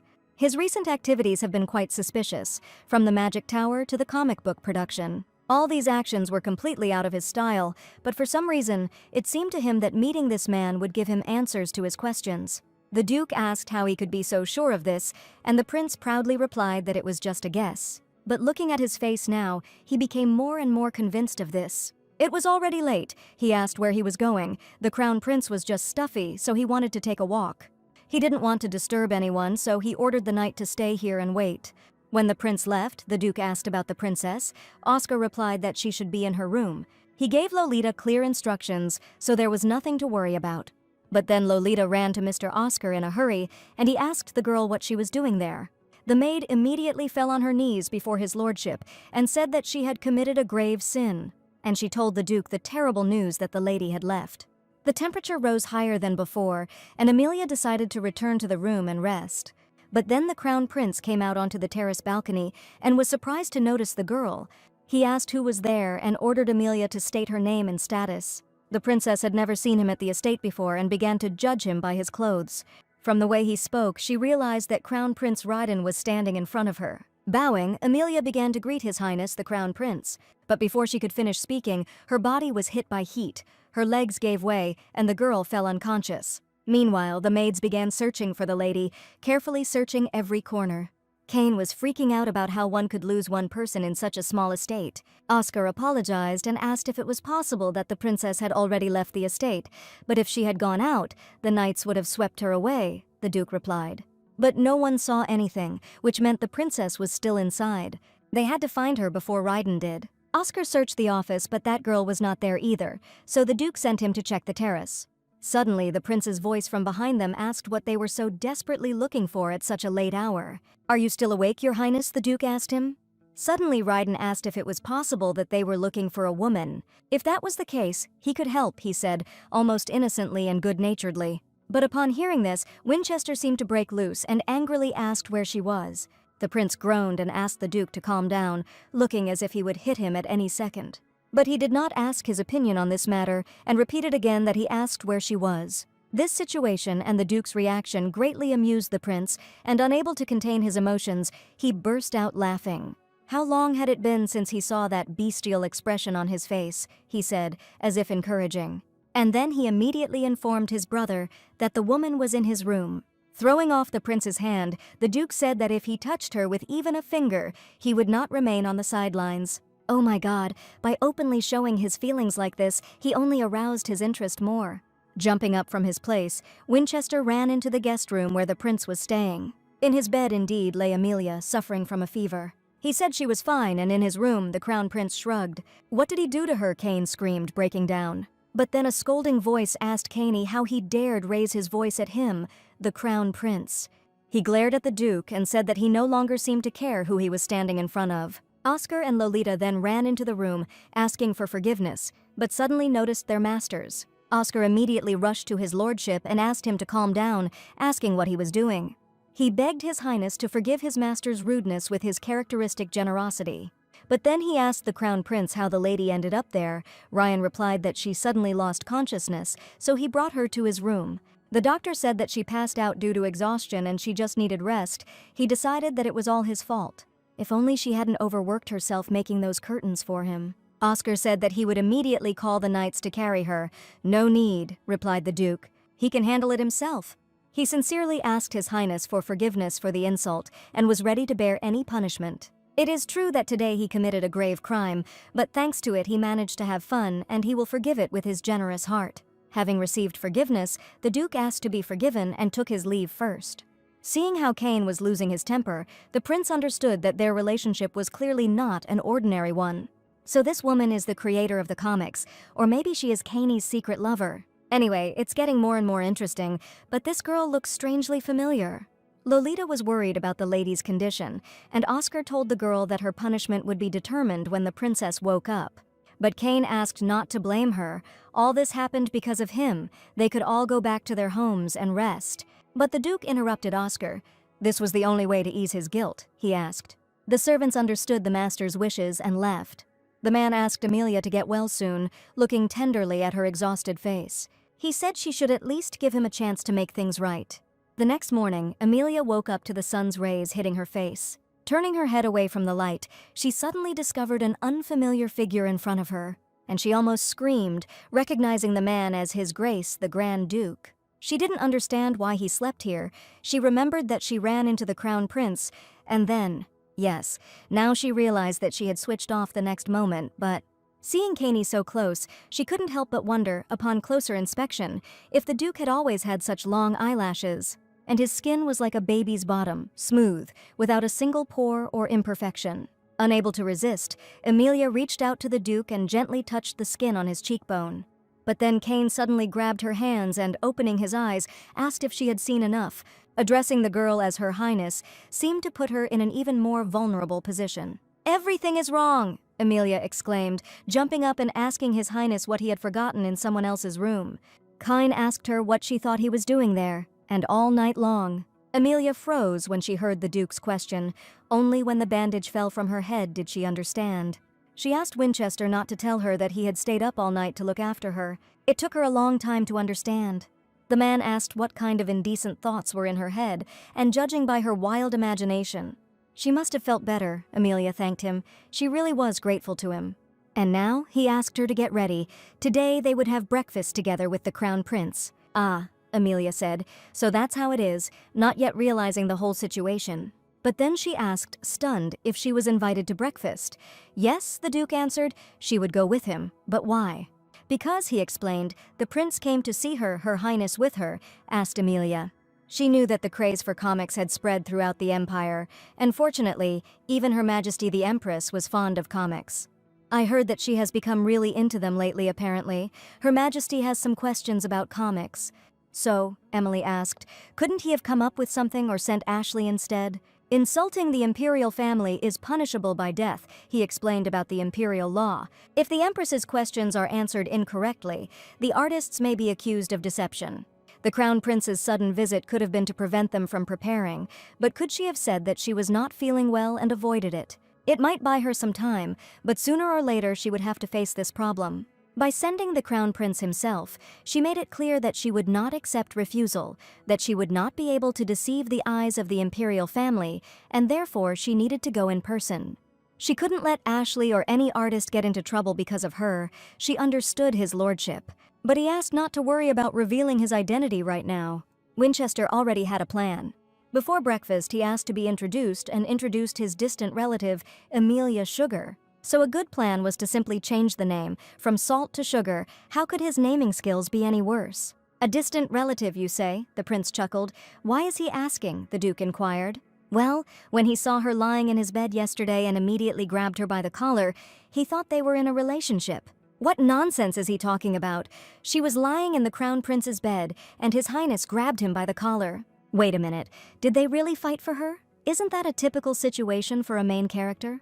She couldn't believe she had missed such a juicy scene. She would definitely have to ask Lolita about it. She apologized for the late introduction and greeted His Highness, the Crown Prince. Yesterday he only saw her sleeping face, but it was nice to meet like this. And then he asked the Duke if the one he really wanted to see had not yet arrived. The man replied, "That's not true, it's Lady Amelia, and she's the main creator of the comics." "True?" asked the prince and suggested that they sit down and talk during breakfast. Even though Amelia saw him yesterday, he is still such a handsome guy, but no matter how you look at it, this is the same crazy Raiden. She read the original and knew the truth behind that face hid a complete non-entity. Crown Prince Raiden and Grand Duke Winchester are half-brothers. Raiden was always afraid that the talented Winchester would take the throne from him, which is why they never got along. Perhaps that is why the Duke seems more tense than usual today. Although the Crown Prince wasn't exactly relaxed either, if you look at it that way. He heard that she was the one responsible for the storyline in the comics, he asked Lady Amelia. He had a ton of questions for her, but someone was waiting even more impatiently, so this time he would back off. He handed her an invitation to the Imperial Palace, but this was definitely not part of her cozy homebody plans. Then they will continue their conversation there, said the prince, turning his attention to the Duke. And next time it will be just the two of them. Raiden emphasized these words deliberately. For some reason, Amelia was tormented by vague doubts that everything was getting out of control. Meanwhile, in the Kingdom of Salt, the king ordered Lily to marry Count Ravioli. "What are you talking about?" she asked her father, but the king had already settled matters with the count. "What does he mean?" asked the daughter. "Without discussing anything with her, she is not yet ready for marriage. What other preparation does she need? They are already engaged," the father answered. Then, Lily asked, if she left, who would then take care of the affairs of the kingdom? "Yes, it is precisely because of them that he is trying to marry her off as quickly as possible," the man shouted. "So many employees have already quit since she started dealing with them." Mr. Rubrick, who had just turned 60, said he had not left his office for a month. He just wanted to clean up after her, but father, Lilia said, she couldn't marry this man. Lily, softening his tone in addressing his daughter, the king addressed. And at that very moment he irritably asked if she refused to obey her father's order. Lily argued timidly, saying that she already had someone she had agreed to marry. The first princess shouted that she would marry Crown Prince Cleaton. Lily Salt, King Salt, was already shouting angrily, "When will you grow up? Don't you really understand that he's just waiting for a chance to swallow up the Salt Kingdom? They say that he even sold his soul for an alliance with dark magicians, but how the hell did he convince you?" "Don't you dare slander the Crown Prince," the enamored girl screamed. "He would never do such a thing." He made her a promise in a letter that he would spend the rest of his life with her. The man sighed heavily and said that even Amelia didn't cause as many problems as she did.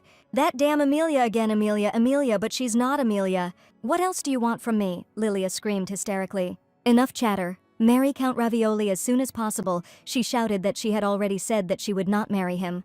"Guards," the king suddenly shouted, "seize Princess Lily and lock her in the room. And lock her up so that she can't leave even a step until the wedding," he ordered. "Father," she shouted, justifying herself. She didn't say that she didn't want to marry Count Ravioli, but her father no longer listened. The Crown Prince asked his brother. He knows very well that he appreciates talent. With a hint of threat, he asked that the young lady be delivered safe and sound to the palace. Yes, he understood, the Duke of Winchester answered dryly, not looking the man in the eyes. Well, he said goodbye to Lady Amelia, saying that they would see her at the palace. After seeing the prince off, the Duke and Princess Salt began to prepare for their visit to the palace. Lolita asked the lady if she was feeling well. Amelia asked Lolita to stop crying. She was fine. Meanwhile, the Duke reported that he had packed a few things so that they could set off. The princess said goodbye to Lolita for the journey they would see each other at the palace. Suddenly, unexpectedly, Amelia saw a hand in front of her and looked up at the embarrassed Duke. She accepted this kind and caring gesture and thanked the Duke, placing her hand in his. The very beginning of the journey was uncomfortable. The two of us in this carriage felt somehow awkward. But the Grand Duke slept so peacefully. Surely this didn't bother him at all, she wondered. When Winchester suddenly said that she would drill a hole in him, the girl realized that she was wrong. She asked if he was asleep. The prince replied that it was not easy to fall asleep when you were being looked at so intently. Although it was hard to take your eyes off his face, oh, what was wrong with him? Amelia thought with disgust. Thank God, the Duke said he was joking. They still had a long way to go, so he advised the princess to rest.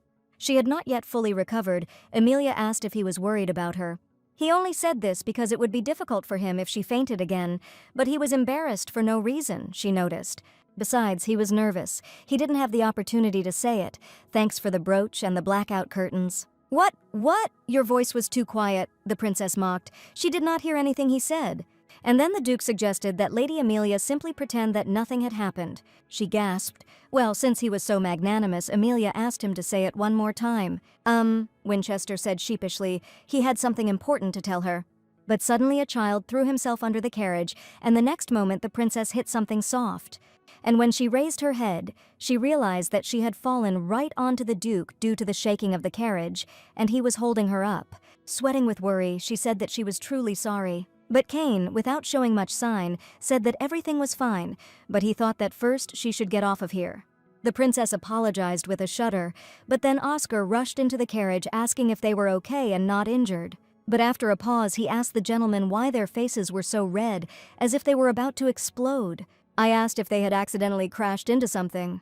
Nonsense, clearing his throat and leaving the lady behind, said the Duke, asking what was going on. As the princess was leaving, Oscar responded, suddenly a child jumped out in front of the carriage. Luckily, the driver stopped abruptly, so the child was not injured, but the condition of the wheel is. It seemed like it would be difficult for the carriage to move now. The woman said they were very sorry. It was all because of their child. Her husband knows how to fix carriages. If his lordship doesn't mind, how about staying at their house for a while? These circumstances seemed suspicious to Winchester, but he still agreed, asking to take care of them. Upon arriving at the house, Amelia was struck by how spacious the dining room was. The man explained that they used to have an inn here. Well, then it wasn't surprising, the girl replied. After thanking them for the food, she asked if anyone else lived there besides the three of them. No, only them, the woman replied. He asked, well, what the princess replied. They just prepared quite a lot of food for three, and she just wondered if they knew in advance that they were going to stay with them. Seeing the reaction of the married couple, Amelia said sadly, it was a joke, but it didn't seem funny at all. So it was a joke. They immediately breathed a sigh of relief. The man said that she usually always cooks a lot and asked them to help themselves. But Duke Kane was extremely displeased with such a sudden change in mood and reaction to Amelia's joke.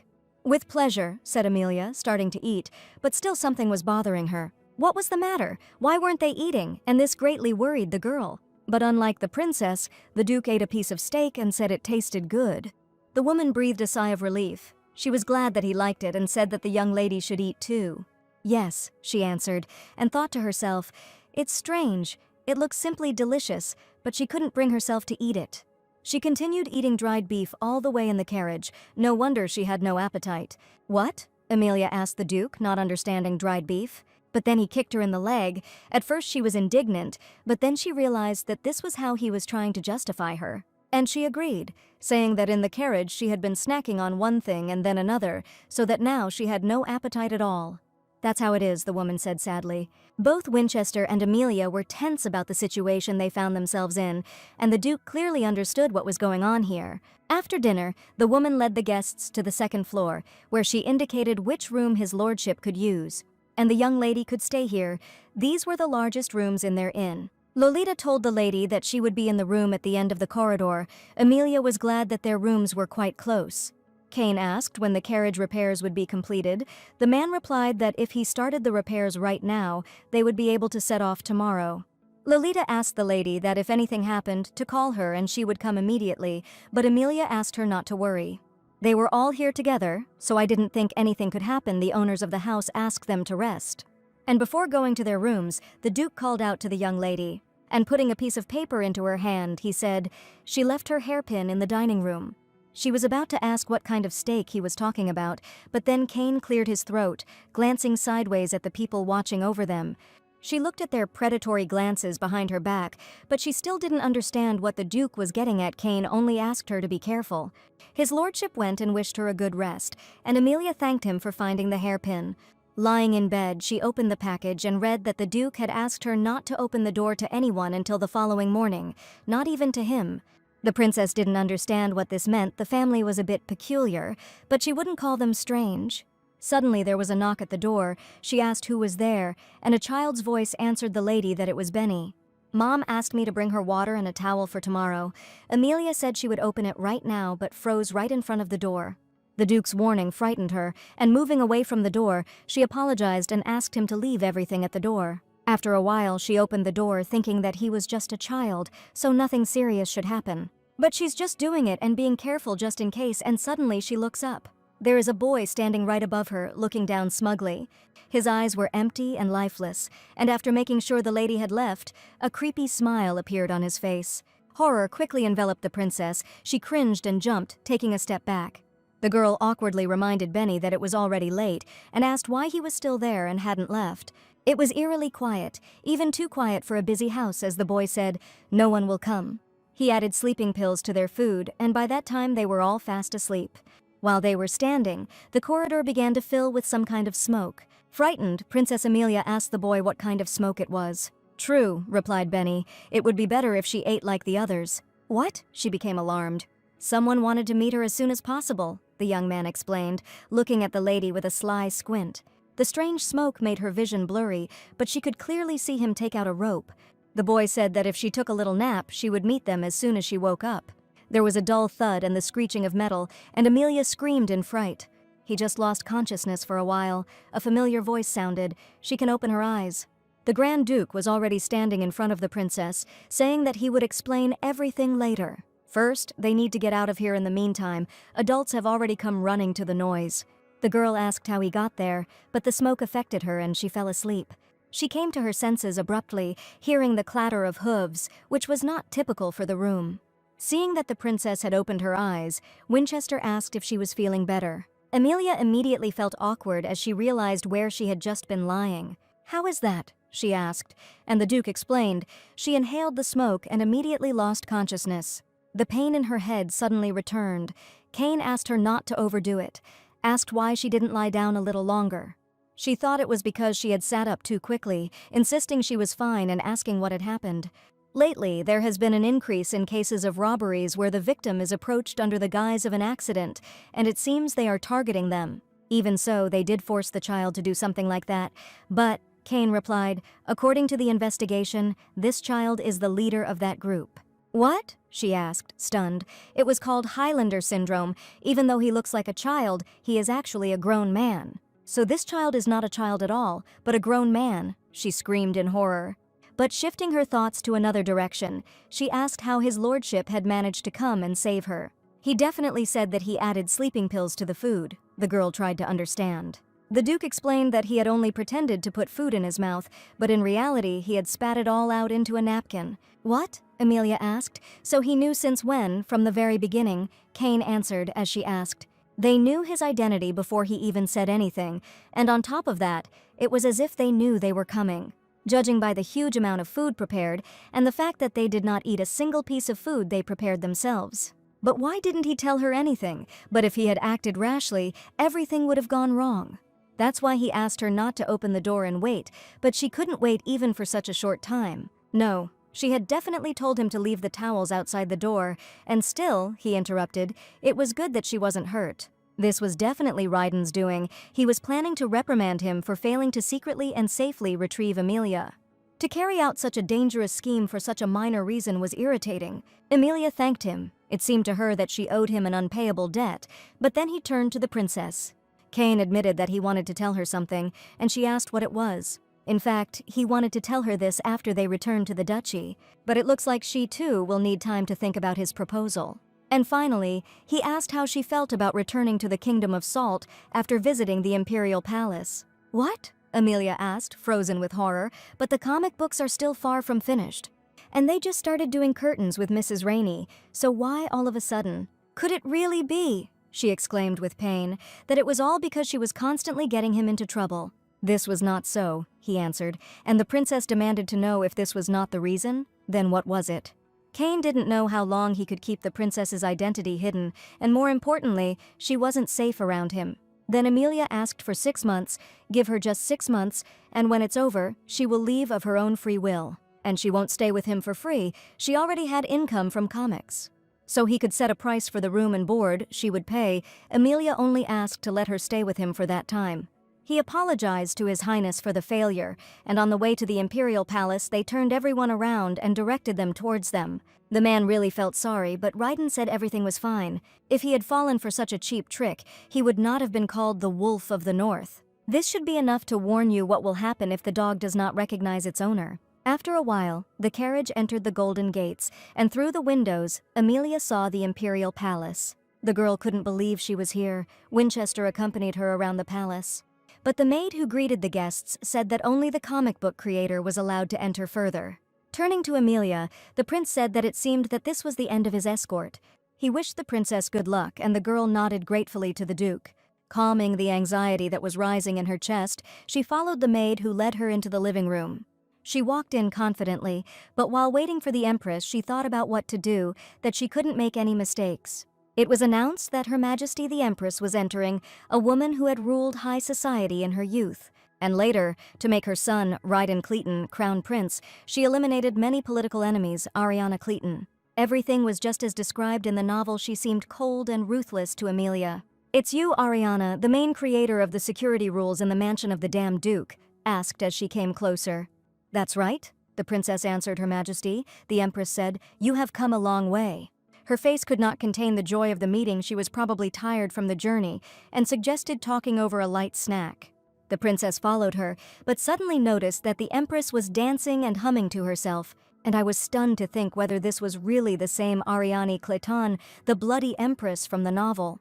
Sitting down at the table next to the Empress, Amelia thought she was talking about a light snack.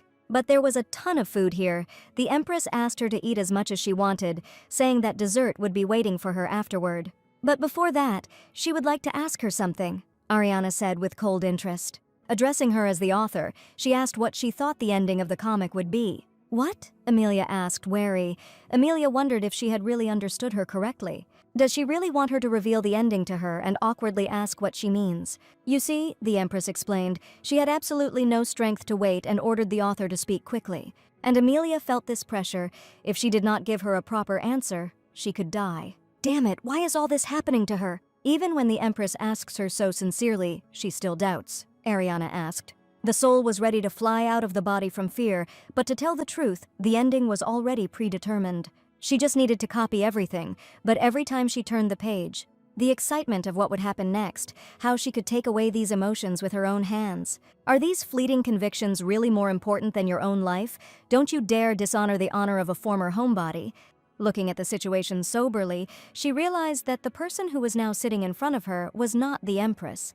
Now her dear reader was in front of her, and gathering her strength into a fist, she answered that she could not answer her question. "What?" Ariana asked in horror, and tensely asked again what the young lady had just said.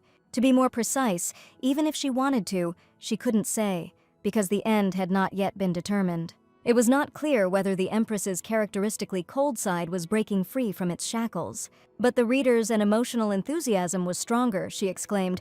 "Isn't it logical?" As a reader, she simply couldn't believe how such a good comic could come out when the ending was still undecided. Amelia thanked Her Majesty for her words, but explained that the characters in the comic were similar to real people. Just as she did not know that she would be summoned to Her Majesty today, so no one is able to see what awaits him in the future. The characters in the comic also write their own story, which is why the ending is still unknown. The princess's words captured the Empress's heart, and she accepted the author's decisions as an incredible fact. That's how it is, and really, such a story could not have occurred to an ordinary person. Amelia thanked her for the praise, and deep down she sighed with relief. Thank God she was lucky. After hearing her story, a wonderful idea came to the Empress's head. High society was now crazy about her comic. So how about creating and selling things from the book to fans in real life? Is she talking about souvenirs? Amelia thought. Maybe 1 or 2 items would work and she would cover all the costs, but she didn't want to do anything. The Empress asked the lady if she was thinking of refusing this. If she said no, she would be executed on the spot. Of course not, Emilia answered anxiously. She was so grateful for her kindness that she was simply speechless. Her reaction genuinely pleased Ariana, and she suggested they talk more about work during the meal. The princess thanked him and thought, asking his lordship what she should do. It seemed she had screwed up again. This story ended only after sunset, and Emilia was damn tired. Emilia was unable to go to bed and became especially sensitive before bed and was unable to sleep due to stress. Since she couldn't sleep anyway, she would think about the task the Empress had given her and why she had to create goods. She thought one of them might be blackout curtains, but the second. "Not everyone is allowed to enter this place," said a male voice behind her, and Emilia quickly apologized. But instead of any shouting or arguments, she heard laughter and raised her head. "You again, lady?" asked Crown Prince Raiden, standing before her. He couldn't calm down and stop laughing, which was already starting to irritate the princess. "Is it really that funny?" she asked. "Yes," he answered, the expression on her face. When she looked up at him in fear, it was just hilarious. She should have seen it too. "And what kind of fist is this? It is meant for him." She froze in shame. She hissed, he quickly noticed, she thought grumbling, and laughingly answered, "This can't be. Who would dare to do such a thing?" By the way, he asked the young lady what she was doing here. This place is closed to everyone except his mother. She couldn't sleep, so she went out for a walk and got lost on the way. She asked him not to tell her that she would get into trouble because of it. She asked how about they just pretend they didn't see anything. Since only the Empress is allowed to enter here, if the Crown Prince also comes here, that is forbidden. But seeing the expression on the prince's face, she backed down and said, laughing, that it was obviously not so. The more he looked at her, the funnier she seemed, Raiden said. "What, the princess was embarrassed, but then Raiden said terribly calmly, "She is not afraid of him, the Crown Prince." She thought it was a polite way of saying she was a zero in social interactions. But suddenly her gaze fell on the unusual flowers and said, as expected, the Empress's palace was on another level. She explained that it was a flower that was blooming, and if you ate a fully bloomed flower, it could neutralize the poison. "But this is a rare plant, blooming only at night, but there are so many of them here," Emilia said enthusiastically. "Wealth is truly the best thing in the world. That is to say, the Empress has amazing insight." "It's incredible," Raiden replied thoughtfully. "She even knows about herbs." She remembered how Lily, having heard that they were good for the skin, ordered her to collect them. Remembering this, she laughed nervously and turning away muttered, "There are reasons for this." The more he looked at her, the more shameful it seemed to him to leave her next to Winchester. Perhaps communicating with the prince had drained her energy, and now she wanted to sleep, so she asked if it was time to go inside. Already, Raiden was surprised. Yes, she answered that she was tired and wanted to sleep. It seemed the prince was disappointed. She told His Highness that if he was unhappy, he could stay outside a little longer and she would go. But first, Emilia stopped and said that it was not worth walking for too long. It looked like it would rain soon.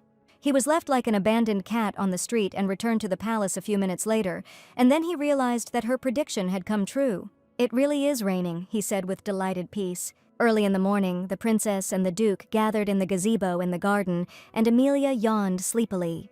Kane asked if she had slept well last night. "Not much," Emilia replied. Her usual bed was not here. "It's no wonder you're tired," Raiden said as he approached. "She was out for a walk at such a late hour. So, if he knew about this, then he shouldn't have called her so early. Hey, Crown Prince, you don't like her, do you?" She was walking, the Grand Duke thought warily, looking at his brother and the princess. He was bothered by the fact that she went out for a walk alone yesterday. "Mother was delighted," Raiden said, and as a token of her gratitude, she wanted to treat them to tea and invited them here. They thanked His Highness and were glad that the Empress liked it, but she thought about it. Seeing them sitting next to each other like this, they looked surprisingly similar, as if they were brothers. The prince said it was a rare tea that had only recently been brought from the continent, and they should drink it before it got cold. Groaning, Raiden said he had a question for the young lady and moved closer. And then he asked how she knew it would rain last night. She explained that she guessed it by the halo around the moon. She seemed to be very knowledgeable about herbs, and it seemed like the young lady was educated in many areas. He interrupted, answering, the young lady had loved to read various kinds of books since childhood, and in fact, she was not so well educated. "Well, it seems that the Grand Duke is her representative," Kane replied. "The young lady has lived in seclusion for a long time without debuting in high society." She doesn't know the rules of etiquette, and he conveyed her words only so as not to offend His Highness. Even so, she ended up being made out to be ignorant. Well, as long as the Crown Prince doesn't ask questions, she's fine. Well, well, Raiden said disappointedly, the tea's gone cold. Tea that gets cold, she repeated and exclaimed enthusiastically. Yes, this is it. They returned to the Imperial Palace and Lolita ran after them, calling out to her mistress. Emilia missed Lolita very much, and the maid thought that she was probably tired from the journey. She really wanted to lie down quickly, and Lolita took her quickly to the room. She would give her a massage. But then the Duke grabbed Emilia's hand and asked if they seemed to need to talk. What? Emilia was taken aback. He just called her by her name and not princess, and she had nothing to say to him. But he had something to say, and he shot a glance at Lolita, hinting to her to leave. Then the girl hurried away, saying that she would go into the room, not giving Emilia a chance to react. And then Kane dragged her along with him to walk, but did not answer her questions along the way. Following the man, she looked around, because she didn't know that there was such a place in the duchy. Finally, he let go of her hand and called her name again, the Duke making Emilia nervous. She understood this even in the palace, but why did he continue to call her by name when they were alone? Then he asked if she had accidentally walked alone with Prince Raiden yesterday. Yes, Emilia answered quickly. It so happened that they took a walk together. He asked where. In the Empress's garden, Kane asked. So they talked, of course, she answered. It would be strange to just walk in silence. Now Kane understood. He noticed that Raiden was interested in the reason, so that was the reason. What's wrong with you? The princess asked his lordship in surprise. Apparently, after their conversation, he became interested in her intelligence. From now on, said Kane, walk around the palace only with him. Under no circumstances walk alone. Why so strict? The princess was taken aback. You never know, the prince muttered. What if the crown prince decides that the princess is a good conversationalist and wants to keep her for himself? Emilia asked what, and was about to say that it couldn't be, but her common sense finally returned to her. Considering how Raiden is an obsessive psychopath in the novel, it's entirely possible. She agreed that she would do so, but Winchester asked her not to worry too much. Even if the crown prince asks her to stay in the palace, she has already made a contract with him. Agreement? Emilia was taken aback, raising her eyebrows, and then she remembered how she had asked to give her 6 months. Although they had agreed verbally, she must pay all living expenses for 6 months in the Duchy of Winchester. Even the crown prince won't be able to easily break this agreement, and he'll probably put everything in writing and send her the agreement itself. She also wanted to ask his lordship if there was a mineral in the empire that maintained temperature. He said that she should know about it better than anyone, shouldn't she? The princess was surprised. She personally destroyed the core of the magic tower with its help, really, Partanium? That's right, but in the lands of the magic tower there is a Partanium mine. Thanks to her help in restoring the tower's ravine, she had the privilege of hearing the tower. And behind me is a reliable sponsor, Empress Cleaton, so there shouldn't be any problems with processing. With this arrangement, the production of thermoses was quite feasible. From that day on, she was absorbed in preparing souvenirs of the damned Duke, a mission given by the Empress. And after some time, Lolia brought news that an envelope had arrived from the magic tower. She asked the lady if this was the same cup that kept the liquid warm. Yes, that's right, she answered enthusiastically, accepting her right to wish that the tower would provide the required amount of Partanium. They also provided a manufactured sample for testing. It looked like an ordinary cup. When they add the portrait of the damned Duke and his signature, it will be a real treat. But first, she needed to test the function and decide on the design. She was planning to release a small batch. Thermoses are expensive to produce, and their rarity is important as souvenirs. Lolita recalled the rush for curtains, which they barely managed to cope with. She recalled that they even asked for help with packing because there weren't enough hands, and it was really hard then. And so, after half a day of testing, it turned out that the water was still so hot that steam was coming out of it. A complete success. With such a cup you can drink tea that never gets cold. It's probably because it's made of mineral, so it has better thermal insulation than the thermoses she used in Korea. The thermos test is complete. All that remains is to submit the quantity for production.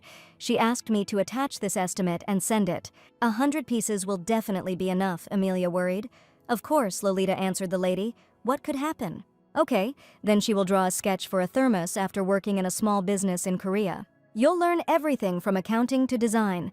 Now it's time to show off your skills. The capital of the Empire of Cletan, the underground auction of Hessa, the man of the story about the highlight of this evening. The last slot was a thermos mug based on the comic book safety rules in the mansion of the damned Duke. It looks like this is the very same thermos mug that was making a lot of noise. It glows blue, like a magic lamp. One of the noblemen was worried he simply had to return home with this thing.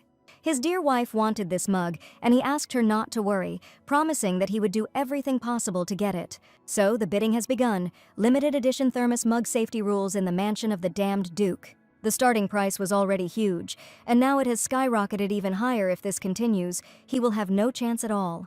But then knights burst into the auction, ordering everyone to stand in the name of the Grand Duke of Winchester and arrest everyone who was trading illegally. What? Why now? The man thought fearfully. Many were arrested on the spot, their arms were twisted. He asked permission to pass and step aside a little. Suddenly someone pushed him and the mask flew off his face. He apologized and the man forgave the stranger. He watched as the unknown man, along with a crowd of other nobles, disappeared out of the exit. Due to the near stampede, he checked his pockets, but his heart suddenly sank. The wallet was nowhere to be found. He remembered the man he had bumped into and realized that he was a pickpocket. Because he did not flee with the others, the knights of the duchy caught up with him and detained him. "No, wait," he shouted anxiously. "He just got robbed." That wallet contained his entire fortune. All those captured at the auction were thrown into a carriage and assigned a warden for their souls. The man turned to the gentleman knight and he asked him to speak. He explained that he hadn't bought anything and that his sick wife was waiting for him at home. He asked if he could let him go, begged, but the knight explained that there were no exceptions even for nobles. Since the purchase did not take place, after a short interrogation, he will be able to leave by paying a fine. But he didn't have a penny. He had just been robbed by a pickpocket. But they had an imperial decree. This is absurd. He just wanted to please his sick wife. The princess was briefed on all the events of the last few days, and Kane asked what she would do now. But to be honest, Emilia herself didn't really understand what to do in this situation. Lolita entered and informed the lady that dinner was ready, and then greeted His Serene Highness the Grand Duke. Emilia said it was all for a piece of bread and suggested eating first. "So be it," Kane replied. And then the princess asked his lordship if he had not yet had dinner. Perhaps he would join her. "It's okay," she asked Lolita. "Of course," she answered. "There's plenty of food prepared. You just need to add one more utensil." "Well, it was also impolite to refuse an invitation to dinner," the Duke replied. And Lolita said, "By the way, she set the table in the garden. The lady said that she wanted to breathe some fresh air. The imperial palace was really nice. You can dine in such wonderful places." If the lady wished, upon returning to the mansion, she could dine in the garden from time to time. True, Emilia held it out teasingly, but the Duke only asked her to eat it before it got cold. "Well, you're embarrassed, aren't you?" she remarked laughingly, and asked him not to think of going back on his words later. Suddenly she heard some noise and asked what it must be, answered Kane. "They are leading criminals." She was surprised by the criminals. The Duke explained that the palace had issued a decree ordering a large-scale crackdown on those involved in illegal gambling or auctions. She gasped in disappointment. It was so unfair that the man did not give in and continued to shout to be heard. Noticing the gentleman dining in the garden, the man looked pitifully at Emilia. The princess shuddered when she met his gaze. That man just met her gaze, she thought uneasily. Damn, she had a bad feeling she was going to get into trouble again. Deciding to avoid this, she asked the Duke if he had probably already eaten and suggested leaving here, but Kane had not finished eating yet.